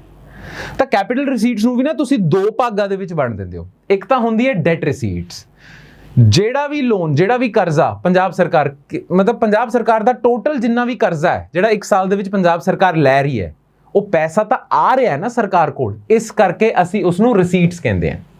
ਕਰਜ਼ਾ ਦੇਣਦਾਰੀ ਵਧਾ ਦਿੰਦਾ ਤੁਹਾਡੀ, ਇਹ ਮੈਂ ਗੱਲ ਮੰਨਦਾ, ਪਰ ਕਰਜ਼ੇ ਦੀ ਜਿਹੜੀ ਜਦ ਕਰਜ਼ਾ ਆਉਂਦਾ ਹੈ ਨਾ, ਉਸ ਨੂੰ ਅਸੀਂ ਰਿਸੀਟ ਹੀ ਕਹਿੰਦੇ ਕਿਉਂਕਿ ਪੈਸਾ ਆ ਰਿਹਾ ਹੈ ਨਾ। ਤਾਂ capital receipts can be divided into two parts. Debt receipts ਜਿਹੜਾ ਕਰਜ਼ਾ ਚੜਾ ਰਹੀ ਹੈ ਸਰਕਾਰ ਆਪਣੇ ਉੱਤੇ, ਠੀਕ ਹੈ, ਇੱਕ ਨਾਨ ਡੈਟ ਰਿਸੀਟਸ। ਇਹ ਉਹ ਕੈਪੀਟਲ ਰਿਸੀਟਸ ਹੈਗੀਆਂ ਜਿਹੜੀ ਪੰਜਾਬ ਸਰਕਾਰ ਦੇ ਐਸੈਟਸ ਘੱਟ ਕਰ ਦਿੰਦੀ ਹੈ ਬਟ ਡੈਟ ਨਹੀਂ ਵਧਾਉਂਦੀ। ਫੋਰ ਐਗਜ਼ਾਮਪਲ ਪੰਜਾਬ ਸਰਕਾਰ ਦੀ ਇੱਕ ਮੰਨ ਲਓ ਕੰਪਨੀ ਹੈਗੀ ਹੈ, ਪੰਜਾਬ ਸਰਕਾਰ ਪੂਰੀ ਕੰਪਨੀ ਆਪਣੀ ਵੇਚ ਦਿੰਦੀ ਹੈ, ਉਹ ਕੰਪਨੀ ਵੇਚ ਕੇ ਪੈਸਾ ਤਾਂ ਆਊਗਾ ਸਰਕਾਰ ਕੋਲ, ਪਰ ਡੈਟ ਥੋੜੀ ਵੱਧ ਰਿਹਾ। ਹਾਂ, ਪਰ ਪੰਜਾਬ ਸਰਕਾਰ ਦੇ ਐਸੈਟਸ ਘੱਟ ਹੋ ਰਹੇ ਆ ਕਿਉਂਕਿ ਉਹ ਕੰਪਨੀ ਜਿਹੜੀ ਸੀਗੀ ਉਹ ਪੰਜਾਬ ਸਰਕਾਰ ਦਾ ਐਸੈਟ ਸੀਗੀ। ਤਾਂ ਹੁਣ ਉਹ ਐਸੈਟ ਪੰਜਾਬ ਸਰਕਾਰ ਵੇਚ ਚੁੱਕੀ ਹੈ, ਤਾਂ ਉਹਦੇ ਕਰਕੇ ਪੈਸਾ ਤਾਂ ਆ ਗਿਆ, ਰਿਸੀਟਸ ਤਾਂ ਵੱਧ ਗਈਆਂ, ਪਰ ਪੰਜਾਬ ਸਰਕਾਰ ਦੇ ਐਸੈਟਸ ਘੱਟ ਹੋ ਗਏ, ਹੈ ਨਾ। ਇਸੇ ਕਰਕੇ ਇਸ ਨੂੰ ਅਸੀਂ ਕੈਪੀਟਲ ਅਕਾਊਂਟ ਦੇ ਵਿੱਚ ਰੱਖਦੇ ਹਾਂ। ਬਟ ਉਹ ਜਿਹੜੇ ਐਸੈਟਸ ਘੱਟ ਕਰਕੇ ਤੁਹਾਡੇ ਕੋਲ ਰਿਸੀਟ ਆਈ ਹੈ, ਉਹ ਤੁਹਾਡਾ ਡੈਟ ਤਾਂ ਨਹੀਂ ਵਧਾ ਰਹੀ, ਇਸੇ ਕਰਕੇ ਉਸ ਨੂੰ ਅਸੀਂ ਨਾਨ ਡੈਟ ਰਿਸੀਟ ਕਹਾਂਗੇ, ਠੀਕ ਹੈ। ਤਾਂ ਇੱਕ ਤਾਂ ਪੰਜਾਬ ਸਰਕਾਰ ਜਿਹੜਾ ਲੋਨ ਲੈਂਦੀ ਹੈ ਉਹ ਕੈਪੀਟਲ ਰਿਸੀਟ ਹੁੰਦਾ ਹੈ, ਇੱਕ ਐਸੈਟਸ ਵੇਚ ਕੇ ਜਿਹੜਾ ਪੈਸਾ ਕਮਾਉਂਦੀ ਹੈ ਉਸ ਨੂੰ ਨਾਨ ਡੈਟ ਰਿਸੀਟ ਕਹਿੰਦੇ ਆ, ਠੀਕ ਹੈ। ਨਾਓ ਇੱਕ ਇੱਕ ਕਰਕੇ ਦੇਖ ਲੈਂਦੇ ਹਾਂ ਨਾਨ ਡੈਟ ਰਿਸੀਟ ਦੇ ਵਿੱਚ ਕੀ ਕੁਝ ਆ ਜਾਂਦਾ ਹੈ। ਦੇਖੋ ਪੰਜਾਬ ਸਰਕਾਰ ਜਦ ਆਪਣੇ ਐਸੈਟਸ, ਭਾਵੇਂ ਲੈਂਡ, ਮੰਨ ਲਓ ਪੰਜਾਬ ਸਰਕਾਰ ਆਪਣਾ ਲੈਂਡ ਵੇਚ ਰਹੀ ਹੈ, ਕੋਈ ਕੰਪਨੀ ਵੇਚ ਰਹੀ ਹੈ, ਆਪਣੇ ਜਦ ਪੰਜਾਬ ਸਰਕਾਰ ਐਸੈਟਸ ਡਾਇਲੂਟ ਕਰਕੇ ਪੈਸਾ ਕਮਾਉਂਦੀ ਹੈ, ਉਸ ਨੂੰ ਡਿਸਇਨਵੈਸਟਮੈਂਟ ਕਹਿੰਦੇ ਆ, ਠੀਕ ਹੈ। ਤੇ ਦੂਜੀ ਗੱਲ, ਮੰਨ ਲਓ ਪੰਜਾਬ ਸਰਕਾਰ ਨੇ ਕਿਸੇ ਨੂੰ ਲੋਨ ਦਿੱਤਾ ਹੋਇਆ, ਠੀਕ ਹੈ, ਉਹ ਪੂਰੇ ਦੇ ਪੂਰੇ ਲੋਨ ਦੀ ਅਮਾਊਂਟ ਵਾਪਸ ਆ ਗਈ ਹੈ। ਇੱਕ ਤਾਂ ਪੰਜਾਬ ਸਰਕਾਰ ਨੇ ਮੰਨ ਲਓ ਮੈਨੂੰ ਲੋਨ ਦਿੱਤਾ ਸੀ, ਠੀਕ ਹੈ, ਤੇ ਮੈਂ ਹਰ ਸਾਲ ਇੰਟਰਸਟ ਪੇਮੈਂਟ ਕਰ ਰਿਹਾ ਸੀ, ਉਹ ਜਿਹੜੀ ਇੰਟਰਸਟ ਪੇਮੈਂਟ ਆ ਰਹੀ ਹੈ ਪੰਜਾਬ ਸਰਕਾਰ ਕੋਲ, ਉਹ ਤਾਂ ਰੈਵਨਿਊ ਅਕਾਊਂਟ ਦੇ ਵਿੱਚ ਰਹੂਗੀ, ਪਰ ਜਦ ਮੈਂ 5 ਸਾਲ ਬਾਅਦ ਪੂਰਾ ਦਾ ਪੂਰਾ ਲੋਨ ਅਮਾਊਂਟ ਪੰਜਾਬ ਸਰਕਾਰ ਨੂੰ ਵਾਪਸ ਕਰ ਦਾਂਗਾ ਨਾ, ਉਸ ਨੂੰ ਮੈਂ ਕੈਪੀਟਲ ਰਿਸੀਟ ਕਹਾਂਗਾ, ਠੀਕ ਹੈ। ਤਾਂ ਜਿਹੜੇ ਪੰਜਾਬ ਸਰਕਾਰ ਨੇ ਲੋਨ ਦਿੱਤੇ ਹੋਏ ਆ, ਉਹ ਜਦ ਪੂਰੇ ਦੇ ਪੂਰੇ ਵਾਪਸ ਆ ਜਾਂਦੇ ਆ, ਉਸ ਨੂੰ ਅਸੀਂ ਕਹਿੰਦੇ ਰਿਕਵਰੀ ਆਫ ਲੋਨਸ, ਤੇ ਉਸ ਨੂੰ ਕੈਟੇਗਰਾਈਜ਼ ਕਰਦੇ ਆ ਨਾਨ ਡੈਟ ਰਿਸੀਟਸ ਦੇ ਵਿੱਚ, ਠੀਕ ਹੈ। ਨਾਨ ਡੈਟ ਰਿਸੀਟਸ, ਗੈਰ ਕਰਜ਼ਾ ਰਸੀਦਾਂ, ਠੀਕ ਹੈ, ਨਾਨ ਡੈਟ ਰਿਸੀਟਸ। ਤਾਂ ਨਾਨ ਡੈਟ ਰਿਸੀਟਸ ਦੇ ਵਿੱਚ ਕੀ ਆਊਗਾ, ਰਿਕਵਰੀ ਆਫ ਲੋਨਸ ਐਂਡ ਡਿਸਇਨਵੈਸਟਮੈਂਟ। ਡਿਸਇਨਵੈਸਟਮੈਂਟ ਤੁਹਾਨੂੰ ਪਤਾ ਲੱਗ ਗਿਆ ਹੈ ਨਾ, ਜਦ ਸਰਕਾਰ ਆਪਣੇ ਐਸੈਟਸ ਵੇਚ ਦਿੰਦੀ ਹੈ, ਠੀਕ ਹੈ। ਤੇ ਇੱਕ ਹੁੰਦੀਆਂ ਡੈਟ ਰਿਸੀਟਸ, ਪੰਜਾਬ ਸਰਕਾਰ ਜਿਹੜਾ ਕਰਜ਼ਾ ਲੈਂਦੀ ਹੈ, ਤੇ ਕਰਜ਼ੇ ਦੀ ਵੀ ਨਾ ਡਿਫਰੈਂਟ ਟਾਈਪਸ ਹੈਗੀਆਂ, ਠੀਕ ਹੈ। ਇੱਕ ਤਾਂ ਪੰਜਾਬ ਸਰਕਾਰ ਮਾਰਕੀਟ ਤੋਂ ਲੋਨ ਲੈ ਲੈਂਦੀ ਹੈ, ਠੀਕ ਹੈ, ਤੇ ਪੰਜਾਬ ਸਰਕਾਰ ਕਦੇ ਕਦੇ ਨਬਾਰਡ ਤੋਂ ਤੇ ਹੋਰ ਬਥੇਰੀਆਂ ਆਰਗੇਨਾਈਜੇਸ਼ਨਸ ਤੋਂ ਲੋਨ ਲੈ ਲੈਂਦੀ ਹੈ, ਠੀਕ ਹੈ। ਤੇ ਪੰਜਾਬ ਸਰਕਾਰ ਸੈਂਟਰ ਤੋਂ, ਕੇਂਦਰ ਸਰਕਾਰ ਤੋਂ ਵੀ ਲੋਨ ਲੈ ਲੈਂਦੀ ਹੈ, ਠੀਕ ਹੈ। ਤੇ ਦੂਜੀ ਚੀਜ਼ ਹੈਗੀ ਹੈ ਲਾਸਟ, ਡੈਟ ਲੈਣ ਦਾ ਤਰੀਕਾ ਹੈ ਵੇਜ਼ ਐਂਡ ਮੀਨਸ ਐਡਵਾਂਸਿਸ। ਇਹ ਤੁਹਾਨੂੰ ਪਤਾ ਹੋਣਾ ਚਾਹੀਦਾ ਹੈ, ਤਾਂ ਹੀ ਮੈਂ ਉਹਦੀ ਡੈਫੀਨੇਸ਼ਨ ਥੱਲੇ ਦਿੱਤੀ ਹੋਈ ਹੈ। ਠੀਕ ਹੈ, ਦੇਖੋ ਪੰਜਾਬ ਸਰਕਾਰ ਇੱਕ ਤਾਂ ਮਾਰਕੀਟ ਤੋਂ ਲੋਨ ਲੈ ਲੂਗੀ, ਸੈਂਟਰ ਤੋਂ ਲੈ ਲੂਗੀ, ਬਥੇਰੀਆਂ ਆਰਗੇਨਾਈਜੇਸ਼ਨਸ ਹੈਗੀਆਂ ਨਾਬਾਰਡ ਵਰਗੀਆਂ, ਉਹਨਾਂ ਤੋਂ ਲੋਨ ਲੈ ਸਕਦੀ ਹੈ, ਕਰਜ਼ਾ ਲੈ ਸਕਦੀ ਹੈ। ਤੇ ਇੱਕ ਹੁੰਦਾ ਵੇਜ਼ ਐਂਡ ਮੀਨਸ ਐਡਵਾਂਸਿਸ। ਜਦ ਪੰਜਾਬ ਸਰਕਾਰ ਡਾਇਰੈਕਟਲੀ ਆਰਬੀਆਈ ਤੋਂ ਲੋਨ ਲੈਂਦੀ ਹੈ ਰੈਪੋ ਰੇਟ ਤੇ, ਉਸ ਨੂੰ ਵੇਜ਼ ਐਂਡ ਮੀਨਸ ਐਡਵਾਂਸਿਸ ਕਹਿੰਦੇ ਆ। ਠੀਕ ਹੈ, ਆ ਯਾਦ ਰੱਖਿਓ, ਪੰਜਾਬ ਸਰਕਾਰ ਦੇ ਕੋਲ ਕਰਜ਼ੇ ਦੇ ਬਹੁਤ ਹੀ ਮਤਲਬ ਕਾਫੀ ਰਾਹ ਨੇ। ਠੀਕ ਹੈ, ਇੱਕ ਤਾਂ ਸੈਂਟਰ ਤੋਂ, ਕੇਂਦਰ ਤੋਂ ਲੈ ਲਿਆ, ਠੀਕ ਹੈ, ਨਾਬਾਰਡ ਵਰਗੀਆਂ ਆਰਗੇਨਾਈਜੇਸ਼ਨਸ ਤੋਂ ਲੈ ਲਿਆ, ਇੱਕ ਮਾਰਕੀਟ ਤੋਂ ਲੈ ਲਿਆ, ਇੱਕ ਆਰਬੀਆਈ ਤੋਂ ਮਿਲਦਾ। ਠੀਕ ਹੈ, ਤੇ ਆਰਬੀਆਈ ਤੋਂ ਜਿਹੜਾ ਲੋਨ ਮਿਲਦਾ ਹੈ ਉਸ ਨੂੰ ਅਸੀਂ ਵੇਜ਼ ਐਂਡ ਮੀਨਸ ਐਡਵਾਂਸਿਸ ਕਹਿੰਦੇ ਹਾਂ। ਠੀਕ ਹੈ, ਤੇ ਉਸ ਦੀ ਡੈਫੀਨੇਸ਼ਨ ਥੱਲੇ ਦਿੱਤੀ ਹੋਈ ਹੈ। ਇਹ ਨਾ 90 ਡੇ ਦਾ ਲੋਨ ਮਿਲਦਾ ਹੈ ਆਰਬੀਆਈ ਤੋਂ। ਤਾਂ ਕਦੇ ਵੀ ਪੰਜਾਬ ਸਰਕਾਰ ਨੂੰ ਸ਼ਾਰਟੇਜ ਹੁੰਦੀ ਹੈ ਨਾ ਪੈਸੇ ਦੀ, ਤਾਂ ਉਹ ਆਰਬੀਆਈ ਕੋਲ ਚਲੇ ਜਾਂਦੀ ਹੈ, ਕਹਿੰਦੀ ਹੈ ਸਾਨੂੰ 90 ਦਿਨਾਂ ਵਾਸਤੇ ਫॉर 90 ਡੇਜ਼ ਸਾਨੂੰ ਇਹ ਕਰਜ਼ਾ ਦੇ ਦਿਓ, ਤੇ ਉਸ ਨੂੰ ਆਰਬੀਆਈ ਕਹਿੰਦਾ ਵੇਜ਼ ਐਂਡ ਮੀਨਸ ਐਡਵਾਂਸਿਸ। ਤੇ ਆਰਬੀਆਈ ਇਹ ਜਿਹੜਾ ਕਰਜ਼ਾ ਪ੍ਰੋਵਾਈਡ ਕਰਦਾ ਪੰਜਾਬ ਸਰਕਾਰ ਨੂੰ, ਹੈ ਕਿਸੇ ਵੀ ਪ੍ਰਦੇਸ਼ ਦੀ ਸਰਕਾਰ ਨੂੰ, ਉਹ ਰੈਪੋ ਰੇਟ ਤੇ ਹੀ ਪ੍ਰੋਵਾਈਡ ਕਰਦਾ ਹੈ, ਰੈਪੋ ਰੇਟ ਹੀ ਇੰਟਰਸਟ ਹੁੰਦਾ ਹੈ। ਠੀਕ ਹੈ, ਤਾਂ ਮਾਰਕੀਟ ਦੇ ਵਿੱਚ ਤਾਂ ਨਾ ਜ਼ਿਆਦਾ ਇੰਟਰਸਟ ਰੇਟ ਚਾਰਜ ਹੁੰਦਾ ਹੈ। ਠੀਕ ਹੈ, ਇਸ ਕਰਕੇ ਪੰਜਾਬ ਸਰਕਾਰ ਨੂੰ ਘਾਟਾ ਹੀ ਹੁੰਦਾ ਹੈ ਮਾਰਕੀਟ ਤੋਂ ਬੋਰੋ ਕਰਕੇ। ਪਰ ਜੇ ਉਹ ਆਰਬੀਆਈ ਤੋਂ ਬੋਰੋ ਕਰਦਾ ਤਾਂ ਰੈਪੋ ਰੇਟ ਤੇ ਮਿਲਦਾ ਹੈ, ਉਸ ਨੂੰ ਵੇਜ਼ ਐਂਡ ਮੀਨਸ ਐਡਵਾਂਸਿਸ ਕਹਾਂਗੇ ਬਸ। ਠੀਕ ਹੈ, ਤਾਂ ਇਹ ਡੈਟ ਰਿਸੀਟਸ ਹੋਣਗੀਆਂ। ਇੱਕ ਹੋਰ ਚੀਜ਼, ਜਦ ਸਟੇਟਸ ਪੈਸਾ ਰੇਜ਼ ਕਰਦੀਆਂ ਨਾ, ਡੈਟ ਰੇਜ਼ ਕਰਦੀਆਂ, ਕਰਜ਼ਾ ਲੈਂਦੀਆਂ, ਤਾਂ ਉਹ ਬੌਂਡ ਇਸ਼ੂ ਕਰਕੇ ਵੀ ਕਰਜ਼ਾ ਲੈ ਲੈਂਦੀਆਂ। ਠੀਕ ਹੈ ਨਾ, ਜਦ ਸੈਂਟਰ ਬੌਂਡਸ ਇਸ਼ੂ ਕਰਦਾ, ਜਦ ਵੀ ਸੈਂਟਰਲ ਗਵਰਨਮੈਂਟ ਨੂੰ ਪੈਸੇ ਦੀ ਲੋੜ ਹੁੰਦੀ ਹੈ, ਉਹਨਾਂ ਨੂੰ ਬੋਰੋ ਕਰਨਾ ਹੁੰਦਾ, ਤਾਂ ਉਹ ਨਾ ਬੌਂਡ ਇਸ਼ੂ ਕਰਦੇ ਆ। ਤਾਂ ਸੈਂਟਰ ਦੇ ਜਿਹੜੇ ਬੌਂਡਸ ਹੁੰਦੇ ਆ ਨਾ, ਸ਼ਾਰਟ ਟਰਮ ਬੌਂਡਸ, ਉਹਨਾਂ ਨੂੰ ਅਸੀਂ ਟ੍ਰੈਜਰੀ ਬਿਲਸ ਕਹਿੰਦੇ ਆ। ਤੇ ਜਦ ਸਟੇਟਸ ਬੌਂਡ ਇਸ਼ੂ ਕਰਦੀਆਂ ਨਾ, ਉਹਨਾਂ ਨੂੰ ਅਸੀਂ ਸਟੇਟ ਡਿਵੈਲਪਮੈਂਟ ਲੋਨਸ ਕਹਿੰਦੇ ਆ। ਠੀਕ ਹੈ, ਸਟੇਟ ਡਿਵੈਲਪਮੈਂਟ ਲੋਨ ਬੌਂਡਸ, ਆਹ ਗੱਲ ਤੁਸੀਂ ਯਾਦ ਰੱਖਣੀ ਹੈ। ਤਾਂ ਪੰਜਾਬ ਸਰਕਾਰ ਨੂੰ ਜਦ ਵੀ ਪੈਸੇ ਦੀ ਲੋੜ ਹੁੰਦੀ ਹੈ, ਡੈਟ ਦੀ ਲੋੜ ਹੁੰਦੀ ਹੈ, ਉਹ ਆਪਣੇ ਬੌਂਡ ਇਸ਼ੂ ਕਰ ਦਿੰਦਾ ਹੈ, ਤੇ ਉਹਨਾਂ ਬੌਂਡਸ ਨੂੰ ਅਸੀਂ ਕਹਿੰਦੇ ਆ SDL bonds, state development loans bond. ਜਾਂ ਤਾਂ ਉਹ SDL ਬੌਂਡਸ ਦੇ ਰਾਹੀਂ ਪੈਸਾ ਰੇਜ਼ ਕਰ ਲੈਂਦਾ, ਪੰਜਾਬ ਸਰਕਾਰ ਰੇਜ਼ ਕਰ ਲੈਂਦੀ ਹੈ, ਜਾਂ ਆਰਬੀਆਈ ਕੋਲ ਜਾ ਕੇ ਵੇਜ਼ ਐਂਡ ਮੀਨਸ ਐਡਵਾਂਸਿਸ ਰਾਹੀਂ ਪੈਸਾ ਰੇਜ਼ ਕਰ ਲੈਂਦੀ ਹੈ, ਜਾਂ ਕੇਂਦਰ ਸਰਕਾਰ ਕੋਲੇ ਜਾ ਕੇ ਪੈਸਾ ਰੇਜ਼ ਕਰ ਲੈਂਦੀ ਹੈ। ਠੀਕ ਹੈ, ਤਾਂ ਇਹ ਡੈਟ ਹੁੰਦਾ ਤੇ ਨਾਨ ਡੈਟ ਹੁੰਦਾ। ਨਾ ਤੁਸੀਂ ਨੈਚੁਰਲੀ ਸਮਝ ਸਕਦੇ ਹੋ ਕਿ non debt receipts are considered superior, ਹੈ ਨਾ, ਕਰਜ਼ੇ ਵਾਲੀ ਰਿਸੀਟਸ ਤਾਂ ਵਧੀਆ ਨਹੀਂ ਹੁੰਦੀਆਂ, ਹੈ ਨਾ। ਤਾਂ these receipts are considered bad because these receipts actually raise the level of debt on your government। ਠੀਕ ਹੈ, ਚਲੋ ਹੁਣ ਆਪਾਂ ਗੱਲ ਕਰਦੇ ਹਾਂ ਕੈਪੀਟਲ ਐਕਸਪੈਂਡੀਚਰ ਦੀ। ਠੀਕ ਹੈ, ਪੂੰਜੀ ਖਰਚੇ ਦੀ।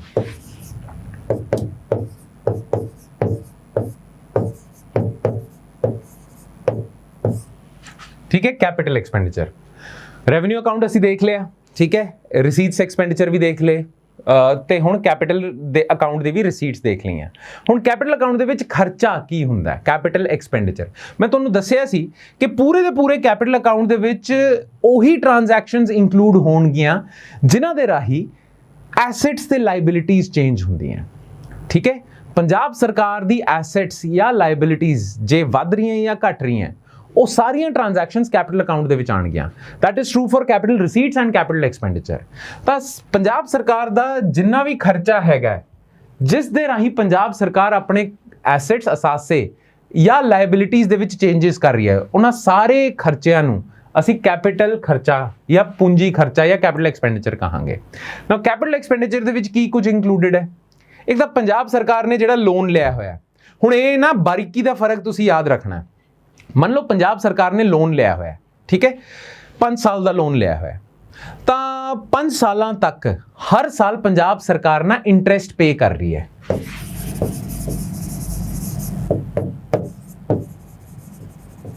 ਹੈ ਨਾ, ਹਰ ਸਾਲ ਇੰਟਰਸਟ ਪੇ ਕਰ ਰਹੀ ਹੈ ਪੰਜਾਬ ਸਰਕਾਰ। ਇੰਟਰਸਟ ਪੇਮੈਂਟ ਨੂੰ ਅਸੀਂ ਰੈਵਨਿਊ ਐਕਸਪੈਂਡੀਚਰ ਕਹਾਂਗੇ। ਇਸ ਗੱਲ ਦਾ ਧਿਆਨ ਰੱਖਿਓ।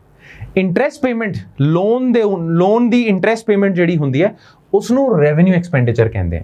ਜਦ ਪੰਜਾਬ ਸਰਕਾਰ 5 ਸਾਲਾਂ ਦੇ ਬਾਅਦ ਪੂਰਾ ਦਾ ਪੂਰਾ ਲੋਨ ਵਾਪਸ ਕਰ ਦਿੰਦੀ ਹੈ, ਇੰਟਰਸਟ ਨਹੀਂ, ਪੂਰਾ ਦਾ ਪੂਰਾ ਲੋਨ ਵਾਪਸ ਕਰ ਦਿੰਦੀ ਹੈ, ਉਸ ਨੂੰ ਅਸੀਂ ਕਹਿੰਦੇ ਆ ਰੀਪੇਮੈਂਟ ਆਫ ਡੈਟ, ਤੇ ਉਸ ਨੂੰ ਅਸੀਂ ਕੈਪੀਟਲ ਐਕਸਪੈਂਡੀਚਰ ਦਾ ਹਿੱਸਾ ਮੰਨਦੇ ਹਾਂ। ਇੰਟਰਸਟ ਪੇਮੈਂਟਸ ਨੂੰ ਅਸੀਂ ਰੈਵਨਿਊ ਐਕਸਪੈਂਡੀਚਰ ਕਹਿੰਦੇ ਆ, ਤੇ ਪੂਰੇ ਦੇ ਪੂਰੇ ਲੋਨ ਦੀ ਅਮਾਉਂਟ ਵਾਪਸ ਕਰਨ ਨੂੰ ਅਸੀਂ ਕੈਪੀਟਲ ਐਕਸਪੈਂਡੀਚਰ ਕਹਿੰਦੇ ਆ। ਇਸ ਬਰੀਕੀ ਦੇ ਫਰਕ ਦਾ ਧਿਆਨ ਰੱਖਣਾ ਹੈ ਖਾਸ, ਠੀਕ ਹੈ। ਅੱਛਾ, ਜਦ ਪੰਜਾਬ ਸਰਕਾਰ ਇੰਟਰਸਟ ਪੇਮੈਂਟਸ ਪੇ ਕਰਦੀ ਹੈ ਨਾ, ਉਸ ਨੂੰ ਇੱਕ ਹੋਰ ਸ਼ਬਦ ਨਾਲ ਵੀ ਅਸੀਂ ਇੱਕ ਹੋਰ ਵਰਡ ਨਾਲ ਵੀ ਅਸੀਂ ਇੰਡੀਕੇਟ ਕਰਦੇ ਹਾਂ। ਇੱਕ ਤਾਂ ਅਸੀਂ ਵਰਡ ਯੂਜ਼ ਕਰਦੇ ਹਾਂ ਇੰਟਰਸਟ ਪੇਮੈਂਟ, ਕਦੇ ਕਦੇ ਨਾ ਕਿਸੇ ਡਾਕੂਮੈਂਟ ਦੇ ਵਿੱਚ ਲਿਖਿਆ ਹੋਊਗਾ ਡੈਟ ਸਰਵਿਸਿੰਗ। ਪੰਜਾਬ ਸਰਕਾਰ ਨੇ ਜਿਹੜਾ ਕਰਜ਼ਾ ਲਿੱਤਾ ਹੋਇਆ ਹੈ, ਉਸ ਕਰਜ਼ੇ ਦੀ ਸਰਵਿਸਿੰਗ ਕਰ ਰਿਹਾ, ਉਹ ਮਤਲਬ ਉਸ ਕਰਜ਼ੇ ਦੀ ਸਾਲਾਨਾ ਪੇਮੈਂਟ ਕਰ ਰਿਹਾ, ਇੰਟਰਸਟ ਪੇਮੈਂਟ ਕਰ ਰਿਹਾ, ਠੀਕ ਹੈ। ਤਾਂ ਇੰਟਰਸਟ ਪੇਮੈਂਟ ਨੂੰ ਹੀ ਅਸੀਂ ਡੈਟ ਸਰਵਿਸਿੰਗ ਵੀ ਕਹਿ ਦਿੰਦੇ ਹਾਂ। ਡੈਟ ਸਰਵਿਸਿੰਗ, ਡੈਟ ਸਰਵਿਸਿਜ਼ ਨਹੀਂ, ਡੈਟ ਸਰਵਿਸਿੰਗ, ਠੀਕ ਹੈ। ਤਾਂ ਕਨਫਿਊਜ਼ ਨਾ ਹੋ ਜਾਣਾ। ਇੰਟਰਸਟ ਪੇਮੈਂਟ ਦੀ ਇੰਟਰਸਟ ਪੇਮੈਂਟਸ ਤੇ debt servicing both are one and the same thing for you, ਠੀਕ ਹੈ। ਥੋੜਾ ਜਿਹਾ ਫਰਕ ਹੈ, ਪਰ ਉਸ ਪਾਸੇ ਅਸੀਂ ਨਹੀਂ ਤੁਰਦੇ, ਠੀਕ ਹੈ। ਤਾਂ interest payments or debt servicing are considered as revenue expenditure. The entire loan amount paid back is known as ਪੂੰਜੀ ਖਰਚਾ, ਕੈਪੀਟਲ ਐਕਸਪੈਂਡੀਚਰ, ਠੀਕ ਹੈ। ਹੁਣ ਕੈਪੀਟਲ ਐਕਸਪੈਂਡੀਚਰ ਦੇ ਵਿੱਚ ਪੰਜਾਬ ਸਰਕਾਰ ਕਦੇ-ਕਦੇ ਲੋਨਸ ਵੀ ਪ੍ਰੋਵਾਈਡ ਕਰਦੀ ਹੈ, ਕਦੇ-ਕਦੇ ਪੰਚਾਇਤ ਨੂੰ ਲੋਨ ਦੇ ਦਿੰਦੀ ਹੈ, ਮਿਊਨਿਸਪੈਲਿਟੀ ਨੂੰ ਲੋਨ ਦੇ ਦਿੰਦੀ ਹੈ। ਤਾਂ ਐਡਵਾਂਸਿਸ ਆਫ ਲੋਨਸ ਗਿਵਨ, ਪੰਜਾਬ ਸਰਕਾਰ ਲੋਨ ਦੇ ਰਹੀ ਹੈ ਨਾ, ਤਾਂ ਪੰਜਾਬ ਸਰਕਾਰ ਦਾ ਤਾਂ ਖਰਚਾ ਹੋ ਰਿਹਾ ਹੈ, ਤਾਂ ਐਡਵਾਂਸਿਸ ਐਂਡ ਲੋਨਸ ਗਿਵਨ, ਠੀਕ ਹੈ। Repayment of ways and means advances, RBI ਤੋਂ ਜਿਹੜਾ ਲੋਨ ਲਿਆ ਹੋਇਆ ਉਹ ਵਾਪਸ ਕਰ ਰਹੇ ਹੋ ਤੁਸੀਂ, ਠੀਕ ਹੈ। ਤੇ ਲਾਸਟ ਇਜ਼ ਕੈਪੀਟਲ ਆਊਟਲੇ, ਠੀਕ ਹੈ। ਕੈਪੀਟਲ ਆਊਟਲੇ ਕੀ ਹੁੰਦਾ? ਸਰਕਾਰ ਜਿਹੜਾ ਖਰਚਾ ਨਹੀਂ ਕਰਦੀ ਇਨਫਰਾਸਟ੍ਰਕਚਰ ਤੇ, ਕਦੇ ਰੋਡਸ ਬਣਾ ਰਹੀ ਹੈ, ਹਸਪੀਟਲਸ ਬਣਾ ਰਹੀ ਹੈ, ਬਿਲਡਿੰਗਾਂ ਬਣਾ ਰਹੀ ਹੈ, ਠੀਕ ਹੈ, ਬ੍ਰਿਜਸ ਬਣਾ ਰਹੀ ਹੈ, ਉਹ ਸਾਰੇ ਇਨਫਰਾਸਟ੍ਰਕਚਰ ਦੇ ਖਰਚੇ ਨੂੰ ਅਸੀਂ ਕੈਪੀਟਲ ਆਊਟਲੇ ਕਹਿੰਦੇ ਹਾਂ। ਤਾਂ ਤੁਸੀਂ ਦੇਖ ਸਕਦੇ ਹੋ ਇਹ ਸਾਰੀਆਂ ਚੀਜ਼ਾਂ ਦੇ ਥਰੂ ਐਸੈਟਸ ਲਾਇਬਿਲਿਟੀਜ਼ ਦੇ ਵਿੱਚ ਚੇਂਜ ਆ ਰਿਹਾ ਹੈ। ਜਦ ਪੰਜਾਬ ਸਰਕਾਰ ਆਪਣਾ ਡੈਟ ਪੂਰਾ ਦਾ ਪੂਰਾ ਵਾਪਸ ਕਰ ਦਿੰਦੀ ਹੈ ਤਾਂ ਪੰਜਾਬ ਸਰਕਾਰ ਦੀ ਲਾਇਬਿਲਿਟੀ ਘਟ ਜਾਂਦੀ ਹੈ। ਜਦ ਪੰਜਾਬ ਸਰਕਾਰ ਆਰਬੀਆਈ ਦਾ ਪੂਰਾ ਪੈਸਾ ਵਾਪਸ ਕਰ ਦਿੰਦੀ ਹੈ ਤਾਂ ਪੰਜਾਬ ਸਰਕਾਰ ਦੀ ਲਾਇਬਿਲਿਟੀ ਘਟ ਜਾਂਦੀ ਹੈ। ਤਾਂ ਇਸੇ ਕਰਕੇ ਤਾਂ ਇਸ ਨੂੰ ਅਸੀਂ ਕੈਪੀਟਲ ਕਿਹਾ, ਰੈਵਨਿਊ ਦੇ ਵਿੱਚ ਨਹੀਂ ਪਾਇਆ, ਕੈਪੀਟਲ ਦੇ ਵਿੱਚ ਪਾਇਆ, because one repayment of debt and repayment of ways and means advances would reduce Punjab ਸਰਕਾਰ's liabilities। ਅੱਛਾ, ਪੰਜਾਬ ਸਰਕਾਰ ਕਦੇ-ਕਦੇ ਅੱਗੇ ਲੋਨ ਦਿੰਦੀ ਹੈ, ਰਾਈਟ। ਤਾਂ ਪੰਜਾਬ ਸਰਕਾਰ ਜਦ ਕਿਸੇ ਨੂੰ ਲੋਨ ਦਿੰਦੀ ਹੈ ਤਾਂ ਉਹ ਲੋਨ ਅਕਾਊਂਟ ਪੰਜਾਬ ਸਰਕਾਰ ਦਾ ਐਸੈਟ ਬਣ ਜਾਂਦਾ ਹੈ। ਬੈਂਕਸ ਜਦ ਸਾਨੂੰ ਲੋਨ ਦਿੰਦੇ ਆ ਤਾਂ ਅਸੀਂ ਬੈਂਕ ਦੇ ਐਸੈਟ ਬਣਦੇ ਹਾਂ। ਤਾਈਓ ਤਾਂ ਜਦ ਅਸੀਂ ਲੋਨ ਵਾਪਸ ਨਹੀਂ ਕਰਦੇ, ਬੈਂਕ ਸਾਨੂੰ NPA ਕਹਿੰਦੇ ਆ, ਨਾਨ ਪਰਫਾਰਮਿੰਗ ਐਸੈਟ। ਬੈਂਕਸ ਜਦ ਲੋਨ ਪ੍ਰੋਵਾਈਡ ਕਰਦੇ ਆ ਨਾ ਤਾਂ ਬੈਂਕਸ ਉਸ ਨੂੰ ਆਪਣੀ ਬੈਲੈਂਸ ਸ਼ੀਟ ਦੇ ਵਿੱਚ ਐਸੈਟਸ ਦੇ ਹੈਡਿੰਗ ਦੇ ਥੱਲੇ ਲਿਖਦੇ ਆ, ਠੀਕ ਹੈ। ਜਿੰਨੇ ਵੀ ਲੋਨਸ ਬੈਂਕ ਪ੍ਰੋਵਾਈਡ ਕਰਦੇ ਆ ਉਹ ਬੈਂਕ ਦੇ ਐਸੈਟਸ ਹੁੰਦੇ ਆ। ਉਹ ਜਿਹੜੇ ਲੋਨਸ ਵਾਪਸ ਨਹੀਂ ਆਉਂਦੇ ਉਹਨਾਂ ਨੂੰ banks NPA, non performing assets ਕਹਿ ਦਿੰਦੇ ਆ, ਹੈਨਾ। On the same lines Punjab ਸਰਕਾਰ ਵੀ ਜਦ ਕਿਸੇ ਨੂੰ ਲੋਨ ਦਿੰਦੀ ਹੈ ਉਹ ਪੰਜਾਬ ਸਰਕਾਰ ਦਾ ਐਸੈਟ ਹੈ। ਤਾਂ ਪੰਜਾਬ ਸਰਕਾਰ ਜੇ ਕਿਸੇ ਨੂੰ ਲੋਨ ਦੇ ਰਹੀ ਹੈ ਤਾਂ ਪੰਜਾਬ ਸਰਕਾਰ ਦੇ ਐਸੈਟਸ ਹੀ ਤਾਂ ਵੱਧ ਰਹੇ ਆ, ਹੈਨਾ। ਤੇ ਪੰਜਾਬ ਸਰਕਾਰ ਜੇ ਜਦ ਬਿਲਡਿੰਗਾਂ ਬਣਾਉਂਦੀ ਹੈ, ਰੋਡਸ ਬਣਾਉਂਦੀ ਹੈ, ਤਾਂ ਰੋਡ ਵੀ ਤਾਂ ਪੰਜਾਬ ਸਰਕਾਰ ਦਾ ਐਸੈਟ ਹੈ, ਬਿਲਡਿੰਗ ਵੀ ਪੰਜਾਬ ਸਰਕਾਰ ਦਾ ਐਸੈਟ ਹੈ। ਤਾਂ ਥਰੂ ਕੈਪੀਟਲ ਆਊਟਲੇ ਪੰਜਾਬ ਸਰਕਾਰ ਇਜ਼ ਇੰਕਰੀਜ਼ਿੰਗ ਇਟਸ ਫਿਜ਼ੀਕਲ ਐਸੈਟਸ, ਹੈ ਨਾ। ਇਲੈਕਟ੍ਰਿਕ ਪਾਵਰ ਪਲਾਂਟ ਬਣਾ ਰਹੀ ਹੈ ਪੰਜਾਬ ਸਰਕਾਰ, ਕੈਪੀਟਲ ਆਊਟਲੇ ਦੇ ਅੰਡਰ ਆਊਗਾ ਇਹ, ਠੀਕ ਹੈ। ਪਾਵਰ ਪਲਾਂਟ ਪੰਜਾਬ ਸਰਕਾਰ ਦਾ ਐਸੈਟ ਹੈ, ਐਸੈਟ ਵੱਧ ਰਿਹਾ। ਤੁਸੀਂ ਦੇਖੋ ਕੈਪੀਟਲ ਰਿਸੀਟਸ ਹੋਣ ਭਾਵੇਂ ਕੈਪੀਟਲ ਐਕਸਪੈਂਡੀਚਰ ਹੋਵੇ, ਠੀਕ ਹੈ, ਦੋਨਾਂ ਦੇ ਵਿੱਚ ਪੰਜਾਬ ਸਰਕਾਰ ਦੇ ਐਸੈਟ ਲਾਇਬਿਲਿਟੀਜ਼ ਦੇ ਵਿੱਚ ਚੇਂਜਸ ਆ ਰਹੇ ਨੇ, ਹੈ ਨਾ। ਇਸੇ ਕਰਕੇ ਕੈਪੀਟਲ ਵਰਡ ਯੂਜ਼ ਕੀਤਾ ਜਾਂਦਾ, ਠੀਕ ਹੈ। ਹੁਣ ਤੁਹਾਨੂੰ ਸਮਝ ਆ ਗਿਆ। ਤੁਹਾਨੂੰ ਜੇ ਕੁਐਸਚਨ ਪੁੱਛ ਲਿਆ ਨਾ, MCQ ਆ ਗਿਆ ਕਿ which of the following transaction is considered under revenue account ਔਰ ਕੈਪੀਟਲ ਅਕਾਊਂਟ, ਤੁਸੀਂ ਬਸ ਇਹ ਯਾਦ ਰੱਖਣਾ ਹੈ ਸਾਰੀ ਟ੍ਰਾਂਜੈਕਸ਼ਨਸ, ਭਾਵੇਂ ਰਿਸੀਟਸ ਭਾਵੇਂ ਐਕਸਪੈਂਡੀਚਰ, ਸਾਰੀਆਂ ਟ੍ਰਾਂਜੈਕਸ਼ਨਸ ਜਿਹੜੀ ਪੰਜਾਬ ਸਰਕਾਰ ਦੇ ਐਸੈਟ ਲਾਇਬਿਲਿਟੀਜ਼ ਦੇ ਵਿੱਚ ਚੇਂਜਸ ਲਾਉਣਗੀਆਂ ਉਹ ਅਸੀਂ ਕੈਪੀਟਲ ਅਕਾਊਂਟ ਦੇ ਵਿੱਚ ਪਾਵਾਂਗੇ ਉਸ ਨੂੰ। ਤੇ ਜਿਹੜੀਆਂ ਟ੍ਰਾਂਜੈਕਸ਼ਨਸ ਦੇ ਥਰੂ ਐਸੈਟ ਲਾਇਬਿਲਿਟੀ ਦੇ ਵਿੱਚ ਕੋਈ ਚੇਂਜ ਨਹੀਂ ਆ ਰਿਹਾ ਉਸ ਨੂੰ ਰੈਵਨਿਊ ਅਕਾਊਂਟ ਦੇ ਵਿੱਚ ਕਹਾਂਗੇ, ਪਾਵਾਂਗੇ, ਠੀਕ ਹੈ। ਇਹ ਚੀਜ਼ ਕਲੀਅਰ। ਚਲੋ ਹੁਣ ਦੇਖੋ ਤੁਸੀਂ ਜਿਹੜਾ ਵੇਅਰ ਰੁਪੀ ਕਮਸ ਫਰੋਮ, ਪੰਜਾਬ ਸਰਕਾਰ ਦੇ ਕੋਲ ਟੋਟਲ ਜਿੰਨੀਆਂ ਵੀ ਰਿਸੀਟਸ ਆ ਰਹੀਆਂ ਰੈਵਨਿਊ ਕੈਪੀਟਲ, ਉਸ ਦਾ ਇੰਕਰੀਜ਼ਿੰਗ ਡਿਕਰੀਜ਼ਿੰਗ ਆਰਡਰ ਲਾਇਆ ਹੋਇਆ ਹੈ, ਠੀਕ ਹੈ। ਸਭ ਤੋਂ ਵੱਧ ਪੰਜਾਬ ਸਰਕਾਰ ਦੇ ਕੋਲ ਰਿਸੀਟਸ ਆ ਰਹੀਆਂ ਉਹ ਸਟੇਟਸ ਓਨ ਟੈਕਸ ਰੈਵਨਿਊ ਤੋਂ ਆ ਰਹੀਆਂ। ਵੇਜ਼ ਐਂਡ ਮੀਨਸ ਐਡਵਾਂਸਿਸ ਦਾ 23% ਹੈ। ਪੰਜਾਬ ਸਰਕਾਰ ਦਾ ਜਿਹੜੀਆਂ ਟੋਟਲ ਰਿਸੀਟਸ ਹੈਗੀਆਂ ਨਾ ਉਹਨਾਂ ਨੂੰ ਡਿਕਰੀਜ਼ਿੰਗ ਆਰਡਰ ਦੇ ਵਿੱਚ ਲਾਇਆ ਹੋਇਆ ਹੈ। ਉਹਨਾਂ ਦੇ ਕੰਟਰੀਬਿਊਸ਼ਨ ਮਤਲਬ ਉਹਨਾਂ ਦਾ ਕੰਟਰੀਬਿਊਸ਼ਨ ਪ੍ਰੈਜ਼ੈਂਟ ਕੀਤਾ ਹੋਇਆ ਹੈ। ਭਾਵੇਂ ਰੈਵਨਿਊ ਰਿਸੀਟਸ ਹੋਣ ਭਾਵੇਂ ਕੈਪੀਟਲ ਰਿਸੀਟਸ ਹੋਣ ਉਹਨਾਂ ਸਾਰਿਆਂ ਦਾ ਕੰਟਰੀਬਿਊਸ਼ਨ ਦਿੱਤਾ ਹੋਇਆ ਇੱਥੇ। ਠੀਕ ਹੈ, ਤਾਂ ਤੁਸੀਂ ਇਹ ਵੇਖ ਲੈਣਾ। ਠੀਕ ਹੈ, ਹਾਂ ਆ ਦੇਖੋ ਇਹ ਹੈਗਾ ਕਿ ਜਿਹੜਾ ਆਉਣ ਵਾਲਾ ਸਾਲ ਹੈਗਾ 2023-24 ਉਸ ਦੇ ਵਿੱਚ ਪੈਸਾ ਜਿਹੜਾ ਪੰਜਾਬ ਸਰਕਾਰ ਕੋਲ ਪੈਸਾ ਆਉਣਾ ਹੈ ਉਹ ਕਿੱਥੋਂ ਆਉਣਾ ਹੈ ਉਹ ਲਿਖਿਆ ਹੋਇਆ। ਤਾਂ ਜਿਹੜਾ ਸਾਲ ਬੀਤ ਚੁੱਕਿਆ ਹੈ, ਗੁਜ਼ਰ ਚੁੱਕਿਆ ਹੈ, ਉਸ ਸਾਲ ਦੇ ਵਿੱਚ ਪੈਸਾ ਕਿੱਥੋਂ ਆਇਆ ਸੀ, ਠੀਕ ਹੈ, ਉਹ ਇਸ ਸਲਾਈਡ ਦੇ ਵਿੱਚ ਦਿੱਤਾ ਹੋਇਆ ਹੈ। ਠੀਕ ਹੈ, ਤਾਂ ਤੁਸੀਂ ਦੇਖ ਸਕਦੇ ਹੋ ਲਿਖਿਆ ਹੋਇਆ ਰੁਪੀ ਕਮਸ ਫਰੋਮ 2023-24 ਆਉਣ ਵਾਲਾ ਸਾਲ, ਰੁਪੀ ਕਮਸ ਫਰੋਮ 2022-23 ਪਿਛਲਾ ਸਾਲ। ਠੀਕ ਹੈ, ਜਦ ਵੀ ਨੰਬਰਸ ਦੇਖੋ ਬਜਟ ਦੇ ਵਿੱਚ ਐਸਟੀਮੇਟਸ ਤਾਂ ਪ੍ਰੈਜ਼ੈਂਟ ਹੁੰਦੇ ਆ, ਨੰਬਰਸ ਦੀ ਗੇਮ ਹੈ ਪੂਰੇ ਬਜਟ ਕਿ ਇਨਕਮ ਟੈਕਸ ਤੋਂ ਇੰਨੇ ਲੱਖ ਕਰੋੜ ਦਾ ਮੁਨਾਫਾ ਹੋਇਆ ਹੈ, ਰੋਡਸ ਤੇ ਇੰਨਾ ਖਰਚਾ ਹੋ ਗਿਆ, ਨੰਬਰਸ ਹੀ ਪ੍ਰੈਜ਼ੈਂਟ ਹੁੰਦੇ ਆ, ਐਸਟੀਮੇਟਸ ਹੀ ਪ੍ਰੈਜ਼ੈਂਟ ਹੁੰਦੇ ਆ। ਹੁਣ ਬਜਟ ਦੇ ਵਿੱਚ ਨਾ ਕਦੇ ਐਸਟੀਮੇਟਸ ਨੰਬਰਸ ਦੇ ਅੱਗੇ, ਫੋਰ ਐਗਜ਼ਾਮਪਲ ਸਰਕਾਰ ਕਹਿੰਦੀ ਹੈ ਕਿ ਇਨਕਮ ਟੈਕਸ ਚੋਂ ਸਾਨੂੰ 10 ਲੱਖ ਕਰੋੜ ਦਾ ਫਾਇਦਾ ਹੋਇਆ ਹੈ, ਸਾਨੂੰ ਇਨਕਮ ਟੈਕਸ ਚੋਂ 10 ਲੱਖ ਕਰੋੜ ਦਾ ਪੈਸਾ ਮਤਲਬ ਆਇਆ ਆਪਣੇ ਕੋਲ। ਤਾਂ ਉਸ ਦੇ ਅੱਗੇ ਨਾ ਕਦੇ ਸਰਕਾਰ ਲਿਖ ਦਿੰਦੀ ਹੈ ਜਾਂ ਬਜਟ ਦੇ ਵਿੱਚ ਲਿਖਿਆ ਹੁੰਦਾ ਹੈ ਆਰਈ ਜਾਂ ਕਦੇ ਲਿਖਿਆ ਹੁੰਦਾ ਹੈ ਬੀਈ। ਆਰਈ ਦਾ ਮਤਲਬ ਹੈ ਰਿਵਾਈਜ਼ਡ ਐਸਟੀਮੇਟਸ। ਇਹਦਾ ਮਤਲਬ ਹੈ ਜਿਹੜਾ ਸਾਲ ਨਿਕਲ ਚੁੱਕਿਆ ਹੈ ਉਸ ਟਾਈਮ ਇਨਕਮ ਟੈਕਸ ਚੋਂ ਕਿੰਨਾ ਪੈਸਾ ਇਕੱਠਾ ਹੋਇਆ। ਤੇ ਬੀਈ ਦਾ ਮਤਲਬ ਹੈ ਕਿ ਜਿਹੜਾ ਆਉਣ ਵਾਲਾ ਸਾਲ ਹੈ ਉਸ ਦੇ ਵਿੱਚ ਇਨਕਮ ਟੈਕਸ ਦੇ ਰਾਹੀਂ ਸਾਡੇ ਕੋਲ ਕਿੰਨਾ ਪੈਸਾ ਆਣਾ ਹੈ। ਠੀਕ ਹੈ, ਤਾਂ revise estimates is for the current year ਜਿਹੜਾ ਚੱਲ ਰਿਹਾ ਹੈ 2022-23 and budget estimate the term BE budget estimate is used for following year, coming year. ਇਹ ਇਸ ਚੀਜ਼ ਦਾ ਧਿਆਨ ਰੱਖਣਾ ਬਸ। ਠੀਕ ਹੈ, ਤੇ ਉਹ ਟੋਟਲ ਐਕਸਪੈਂਡੀਚਰ ਦਾ ਵੀ ਪਾਈ ਚਾਰਟ ਬਣਾਇਆ ਹੋਇਆ ਹੈ। ਟੋਟਲ ਐਕਸਪੈਂਡੀਚਰ ਆਉਣ ਵਾਲੇ ਸਾਲ ਦੇ ਜਿਹੜੇ ਟੋਟਲ ਐਕਸਪੈਂਡੀਚਰ ਹੋਣਗੇ ਉਹਨਾਂ ਦਾ ਪਾਈ ਚਾਰਟ ਬਣਾਇਆ ਹੋਇਆ ਹੈ। ਤੇ ਇਹ ਜਿਹੜਾ ਕਰੰਟ ਈਅਰ ਚੱਲ ਰਿਹਾ ਹੈ ਰਿਵਾਈਜ਼ 2022-23 ਇਸ ਦੇ ਵਿੱਚ ਟੋਟਲ ਐਕਸਪੈਂਡੀਚਰ ਦਾ ਕੀ ਪਾਈ ਚਾਰਟ ਹੈ ਉਹ ਤੁਹਾਨੂੰ ਦਿੱਤਾ ਹੋਇਆ ਹੈ। ਠੀਕ ਹੈ, ਤੇ ਹਾਂ ਮੈਂ ਤੁਹਾਨੂੰ ਗੱਲ ਦੱਸੀ ਸੀ ਕਿ ਕੈਪੀਟਲ ਐਕਸਪੈਂਡੀਚਰ ਦੇ ਵਿੱਚ 4th ਕੰਪੋਨੈਂਟ ਕਿਸ ਦਾ ਸੀਗਾ, ਕੈਪੀਟਲ ਆਊਟਲੇ ਦਾ, ਹੈ ਨਾ। ਤਾਂ ਕੈਪੀਟਲ ਆਊਟਲੇ ਦਾ ਵੀ ਪਾਈ ਚਾਰਟ ਬਣਾਇਆ ਹੋਇਆ ਹੈ ਕਿ ਜਿਹੜਾ ਵੀ ਟੋਟਲ ਕੈਪੀਟਲ ਆਊਟਲੇ ਹੈ ਸੋਸ਼ਲ ਸਰਵਿਸਿਜ਼ ਦੇ ਲਈ 65% ਖਰਚਾ ਹੁੰਦਾ ਹੈ, ਟਰਾਂਸਪੋਰਟ ਦੇ ਲਈ 7% ਹੁੰਦਾ ਹੈ, ਐਗਰੀਕਲਚਰ ਦੇ ਲਈ 8% ਹੁੰਦਾ ਹੈ, ਉਸ ਦਾ ਪਾਈ ਚਾਰਟ ਵੀ ਦਿੱਤਾ ਹੋਇਆ। ਇਹ ਪਾਈ ਚਾਰਟ ਵੀ ਤੁਹਾਡੇ ਲਈ ਇੰਪੋਰਟੈਂਟ ਹੈਗਾ, ਠੀਕ ਹੈ, ਲੋੜਿੰਦਾ ਹੈਗਾ। ਚਲੋ ਹਾਂ, ਹੁਣ ਆਪਾਂ ਗੱਲ ਕਰਦੇ ਹਾਂ ਡੈਫਿਸਿਟਸ ਐਂਡ ਡੈਟ ਦੀ। ਠੀਕ ਹੈ, ਨਾਓ ਡੈਫਿਸਿਟ ਐਂਡ ਡੈਟ, ਡੈਫਿਸਿਟ ਕੀ ਹੁੰਦਾ ਹੈ? ਡੈਫਿਸਿਟ ਦਾ ਪੰਜਾਬੀ ਮਤਲਬ ਹੈ ਘਾਟਾ।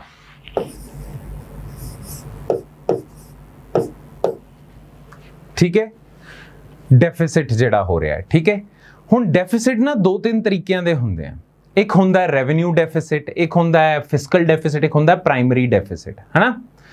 ਤਾਂ ਡੈਫਿਸਿਟ ਦਾ ਮਤਲਬ ਕੀ ਹੈ? ਘਾਟਾ ਕਿੰਨਾ ਹੋ ਰਿਹਾ ਸਰਕਾਰ ਨੂੰ। ਜੇ ਸਰਕਾਰ ਦੇ ਖਰਚੇ ਜ਼ਿਆਦਾ ਹੋਣਗੇ, ਖਰਚੇ ਵੱਧ ਹੋਣਗੇ ਐਜ਼ ਕੰਪੇਅਰ ਟੂ ਉਹਦੀਆਂ ਰਸੀਦਾਂ, ਤਾਂ ਉਸ ਨੂੰ ਅਸੀਂ ਕਹਾਂਗੇ ਡੈਫਿਸਿਟ। ਠੀਕ ਹੈ, ਨਾਓ ਮੈਂ ਤੁਹਾਨੂੰ 2-4 ਟਰਮਸ ਨਾਲ ਫੈਮਿਲੀਅਰਿਟੀ ਦੇ ਦਿੰਦਾ। ਇੱਕ ਹੁੰਦਾ ਰੈਵਨਿਊ ਡੈਫਿਸਿਟ। ਠੀਕ ਹੈ, ਰੈਵਨਿਊ ਅਕਾਊਂਟ ਦੇ ਵਿੱਚ ਮੰਨ ਲਓ ਰੈਵਨਿਊ ਅਕਾਊਂਟ ਦੇ ਵਿੱਚ ਨਾ ਸਰਕਾਰ ਦਾ ਟੋਟਲ ਖਰਚਾ ਹੈ 200 ਰੁਪੀਸ ਤੇ ਸਰਕਾਰ ਦੀਆਂ ਜਿਹੜੀਆਂ ਰਸੀਦਾਂ ਆ ਰਹੀਆਂ ਹੈ, receipts ਹੈਗੀਆਂ ਉਹ ਹੈ 160 ਰੁਪੀਸ। that means ਸਰਕਾਰ is spending more and earning less। ਉਹ 200 ਰੁਪਏ ਖਰਚ ਕਰ ਰਹੀ ਹੈ ਤੇ 160 ਰੁਪਏ ਕਮਾ ਰਹੀ ਹੈ। ਤਾਂ ਸਰਕਾਰ ਨੂੰ ਡੈਫਿਸਿਟ ਘਾਟਾ ਕਿੰਨੇ ਦਾ ਹੋ ਰਿਹਾ? 40 ਰੁਪੀਸ ਦਾ ਰੈਵਨਿਊ ਅਕਾਊਂਟ ਦੇ ਵਿੱਚ, ਹੈ ਨਾ। ਤਾਂ ਰੈਵਨਿਊ ਡੈਫਿਸਿਟ ਕੀ ਹੁੰਦਾ? Revenue expenditure minus revenue receipts. Revenue account ਦੇ ਵਿੱਚ ਜਿੰਨੀਆਂ ਟੋਟਲ ਰਿਸੀਟਸ ਹੈਗੀਆਂ ਉਸ ਨੂੰ ਅਸੀਂ ਮਾਈਨਸ ਕਰਨਾ ਹੈ, ਸਬਟਰੈਕਟ ਕਰਨਾ ਹੈ ਰੈਵਨਿਊ ਅਕਾਊਂਟ ਦੇ ਵਿੱਚ ਜਿੰਨਾ ਟੋਟਲ ਐਕਸਪੈਂਡੀਚਰ ਹੈ। ਠੀਕ ਹੈ, ਉਸ ਨੂੰ ਅਸੀਂ ਰੈਵਨਿਊ ਡੈਫਿਸਿਟ ਕਹਾਂਗੇ। ਹਾਂ, ਜੇ ਰੈਵਨਿਊ ਅਕਾਊਂਟ ਦੇ ਵਿੱਚ ਤੁਹਾਡੀਆਂ ਰਸੀਦਾਂ ਜ਼ਿਆਦਾ ਹੈਗੀਆਂ as compared to your expenditure, ਉਸ ਨੂੰ ਅਸੀਂ ਕਹਿੰਦੇ revenue surplus. But rarely revenue surplus ਹੁੰਦਾ ਹੈ। ਪੰਜਾਬ ਦੀ ਨਹੀਂ, ਮੈਂ ਪੂਰੇ ਦੇਸ਼ ਦੀ ਗੱਲ ਕਰ ਰਿਹਾ। ਸਾਡੇ ਦੇਸ਼ ਦੇ ਵਿੱਚ, ਪੂਰੇ ਦੇਸ਼ ਦੇ ਵਿੱਚ, ਸਾਰੀਆਂ ਸਰਕਾਰਾਂ ਦੇ ਵਿੱਚ ਰੈਵਨਿਊ ਸਰਪਲਸ ਤਾਂ ਹੁੰਦਾ ਹੀ ਨਹੀਂ ਕਦੇ। ਹਮੇਸ਼ਾ ਸਰਕਾਰ ਦਾ ਖਰਚਾ ਜ਼ਿਆਦਾ ਹੁੰਦਾ ਹੈ, ਆਮਦਨ ਘੱਟ ਹੁੰਦੀ ਹੈ ਨਾ। ਤਾਂ revenue deficit is revenue expenditure minus revenue receipts. ਹਾਂ, ਜੇ ਰੈਵਨਿਊ ਰਿਸੀਟਸ ਜ਼ਿਆਦਾ ਹੋਣਗੀਆਂ, ਵੱਧ ਹੋਣਗੀਆਂ, ਤਾਂ ਅਸੀਂ ਕਹਾਂਗੇ ਰੈਵਨਿਊ ਸਰਪਲਸ, ਪਰ ਰੇਅਰਲੀ ਰੈਵਨਿਊ ਸਰਪਲਸ ਹੁੰਦਾ ਹੀ ਨਹੀਂ ਕਦੇ। ਠੀਕ ਹੈ, ਚਲੋ ਹੁਣ ਫਿਸਕਲ ਡੈਫਿਸਿਟ ਇੱਕ ਹੁੰਦਾ ਹੈ।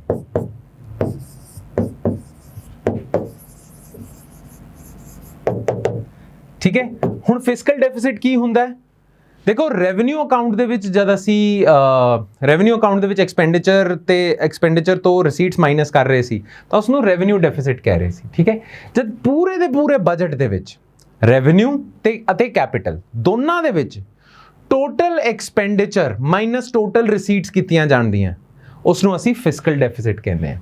ਠੀਕ ਹੈ, ਪੂਰੇ ਬਜਟ ਦੇ ਵਿੱਚ ਕਿੰਨਾ ਘਾਟਾ ਹੋ ਰਿਹਾ ਸਰਕਾਰ ਨੂੰ, ਹੈ ਨਾ, ਤਾਂ ਉਸ ਨੂੰ ਫਿਸਕਲ ਡੈਫਿਸਿਟ ਕਹਾਂਗੇ। ਰੈਵਨਿਊ ਅਕਾਊਂਟ ਦੇ ਵਿੱਚ ਜਿੰਨਾ ਘਾਟਾ ਹੋ ਰਿਹਾ ਸਰਕਾਰ ਨੂੰ, ਉਸ ਨੂੰ ਅਸੀਂ ਰੈਵਨਿਊ ਡੈਫਿਸਿਟ ਕਹਾਂਗੇ। ਤਾਂ ਫਿਸਕਲ ਡੈਫਿਸਿਟ ਦੇ ਵਿੱਚ ਨਾ ਬਸ ਤੁਸੀਂ ਇੱਕ ਗੱਲ ਦਾ ਧਿਆਨ ਰੱਖਣਾ ਹੈ, total expenditure minus total non debt receipts, ਇਸ ਨੂੰ ਫਿਸਕਲ ਡੈਫਿਸਿਟ ਕਹਿੰਦੇ ਆ। ਬਸ ਇਹ ਫਾਰਮੂਲੇ ਨੂੰ ਯਾਦ ਰੱਖਣਾ। Fiscal deficit is not total expenditure minus total receipts. Total expenditure minus total non-debt receipts. ਕਰਜ਼ੇ ਨੂੰ ਹਟਾ ਦਿਓ, ਕਰਜ਼ੇ ਦੀ ਰਸੀਦਾਂ ਹਟਾ ਦਿਓ, ਉਸ ਦੇ ਇਲਾਵਾ ਜਿੰਨੀ ਵੀ ਆਮਦਨ ਹੋ ਰਹੀ ਹੈ ਉਸ ਨੂੰ ਤੁਸੀਂ ਸਬਸਟ੍ਰੈਕਟ ਕਰਨਾ ਟੋਟਲ ਐਕਸਪੈਂਡੀਚਰ ਤੋਂ, ਤੁਹਾਨੂੰ ਫਿਸਕਲ ਡੈਫਿਸਿਟ ਮਿਲ ਜੂਗਾ। ਤੇ ਇੱਕ ਹੋਰ ਟਰਮ ਯੂਜ਼ ਕੀਤਾ ਜਾਂਦਾ ਹੈ, ਪ੍ਰਾਇਮਰੀ ਡੈਫਿਸਿਟ।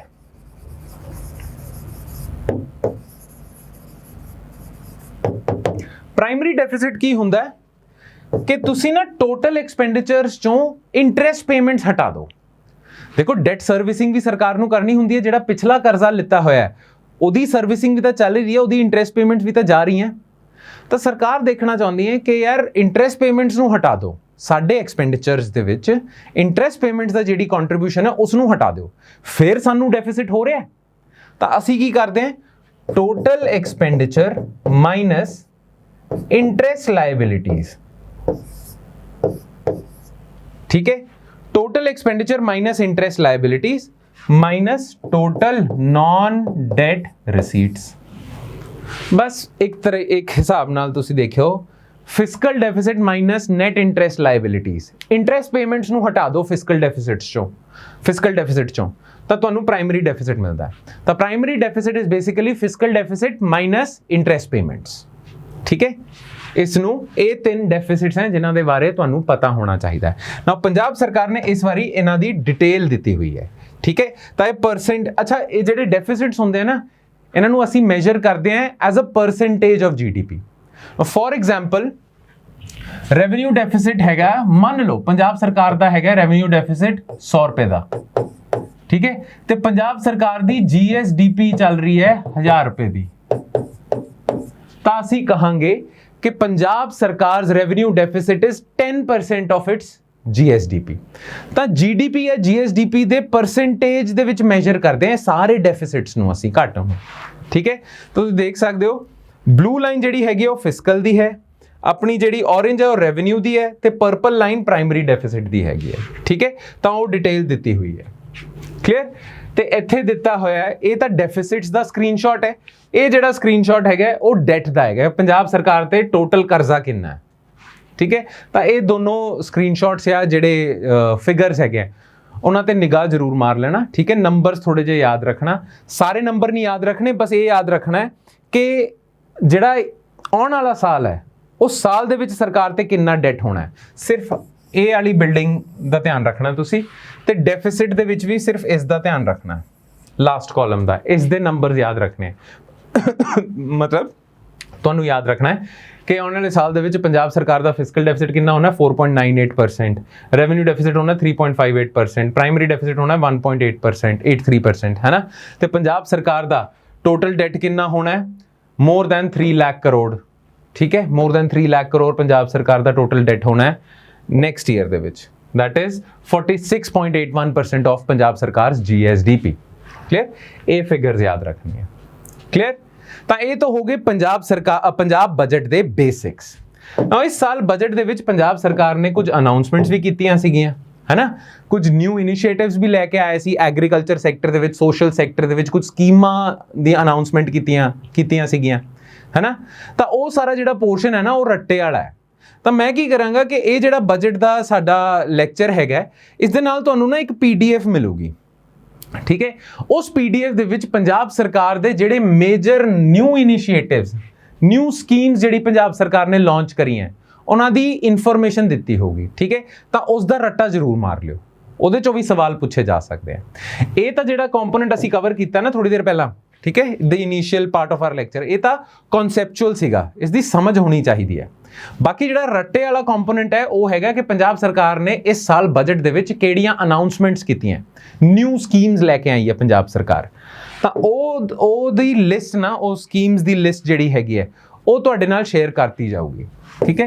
तो ਜਿਹੜਾ ਤੁਹਾਨੂੰ PDF ਡਾਕੂਮੈਂਟ ਮਿਲੂਗਾ ਨਾ ਇਸ ਲੈਕਚਰ ਦੇ ਨਾਲ, ਉਸ ਦੇ ਵਿੱਚ ਨਿਊ ਇਨੀਸ਼ੀਏਟਿਵਸ ਤੁਹਾਨੂੰ ਮਿਲ ਜਾਣਗੇ, ਠੀਕ ਹੈ। ਬਾਕੀ ਐਂਡ ਦੇ ਵਿੱਚ ਪੂਰਾ ਜਿਹੜਾ PDF ਡਾਕੂਮੈਂਟ ਹੋਗਾ ਉਸ ਦੇ ਐਂਡ ਦੇ ਵਿੱਚ ਤੁਹਾਡੇ ਨਾਲ ਨਾ ਇੰਪੋਰਟੈਂਟ ਟਰਮਸ ਐਂਡ ਉਹਨਾਂ ਦੀ ਡੈਫੀਨੇਸ਼ਨ ਸ਼ੇਅਰ ਕਰੀ ਹੋਗੀ, ਠੀਕ ਹੈ। For example budget the definition ਕੀ ਹੈ, ਕੰਸੋਲੀਡੇਟਿਡ ਫੰਡ ਆਫ ਸਟੇਟ ਕੀ ਹੁੰਦਾ ਹੈ, ਚਾਰਜਡ ਐਕਸਪੈਂਡੀਚਰ ਕੀ ਹੁੰਦਾ ਹੈ, ਵੋਟਡ ਐਕਸਪੈਂਡੀਚਰ ਕੀ ਹੁੰਦਾ ਹੈ, ठीक है। कैपिटल ट्रांजैक्शन की होंगी असी कर चुके हैं, रेवेन्यू ट्रांजैक्शन की होंगी है, सारिया चीज़ां असी कर चुके हैं, ठीक है। बस कंटिजेंसी फंड ते कंसोलीडेटेड फंड नहीं असी करिया, पर वो डेफिनेशन के थ्रू ही क्लीयर हो जाऊगा।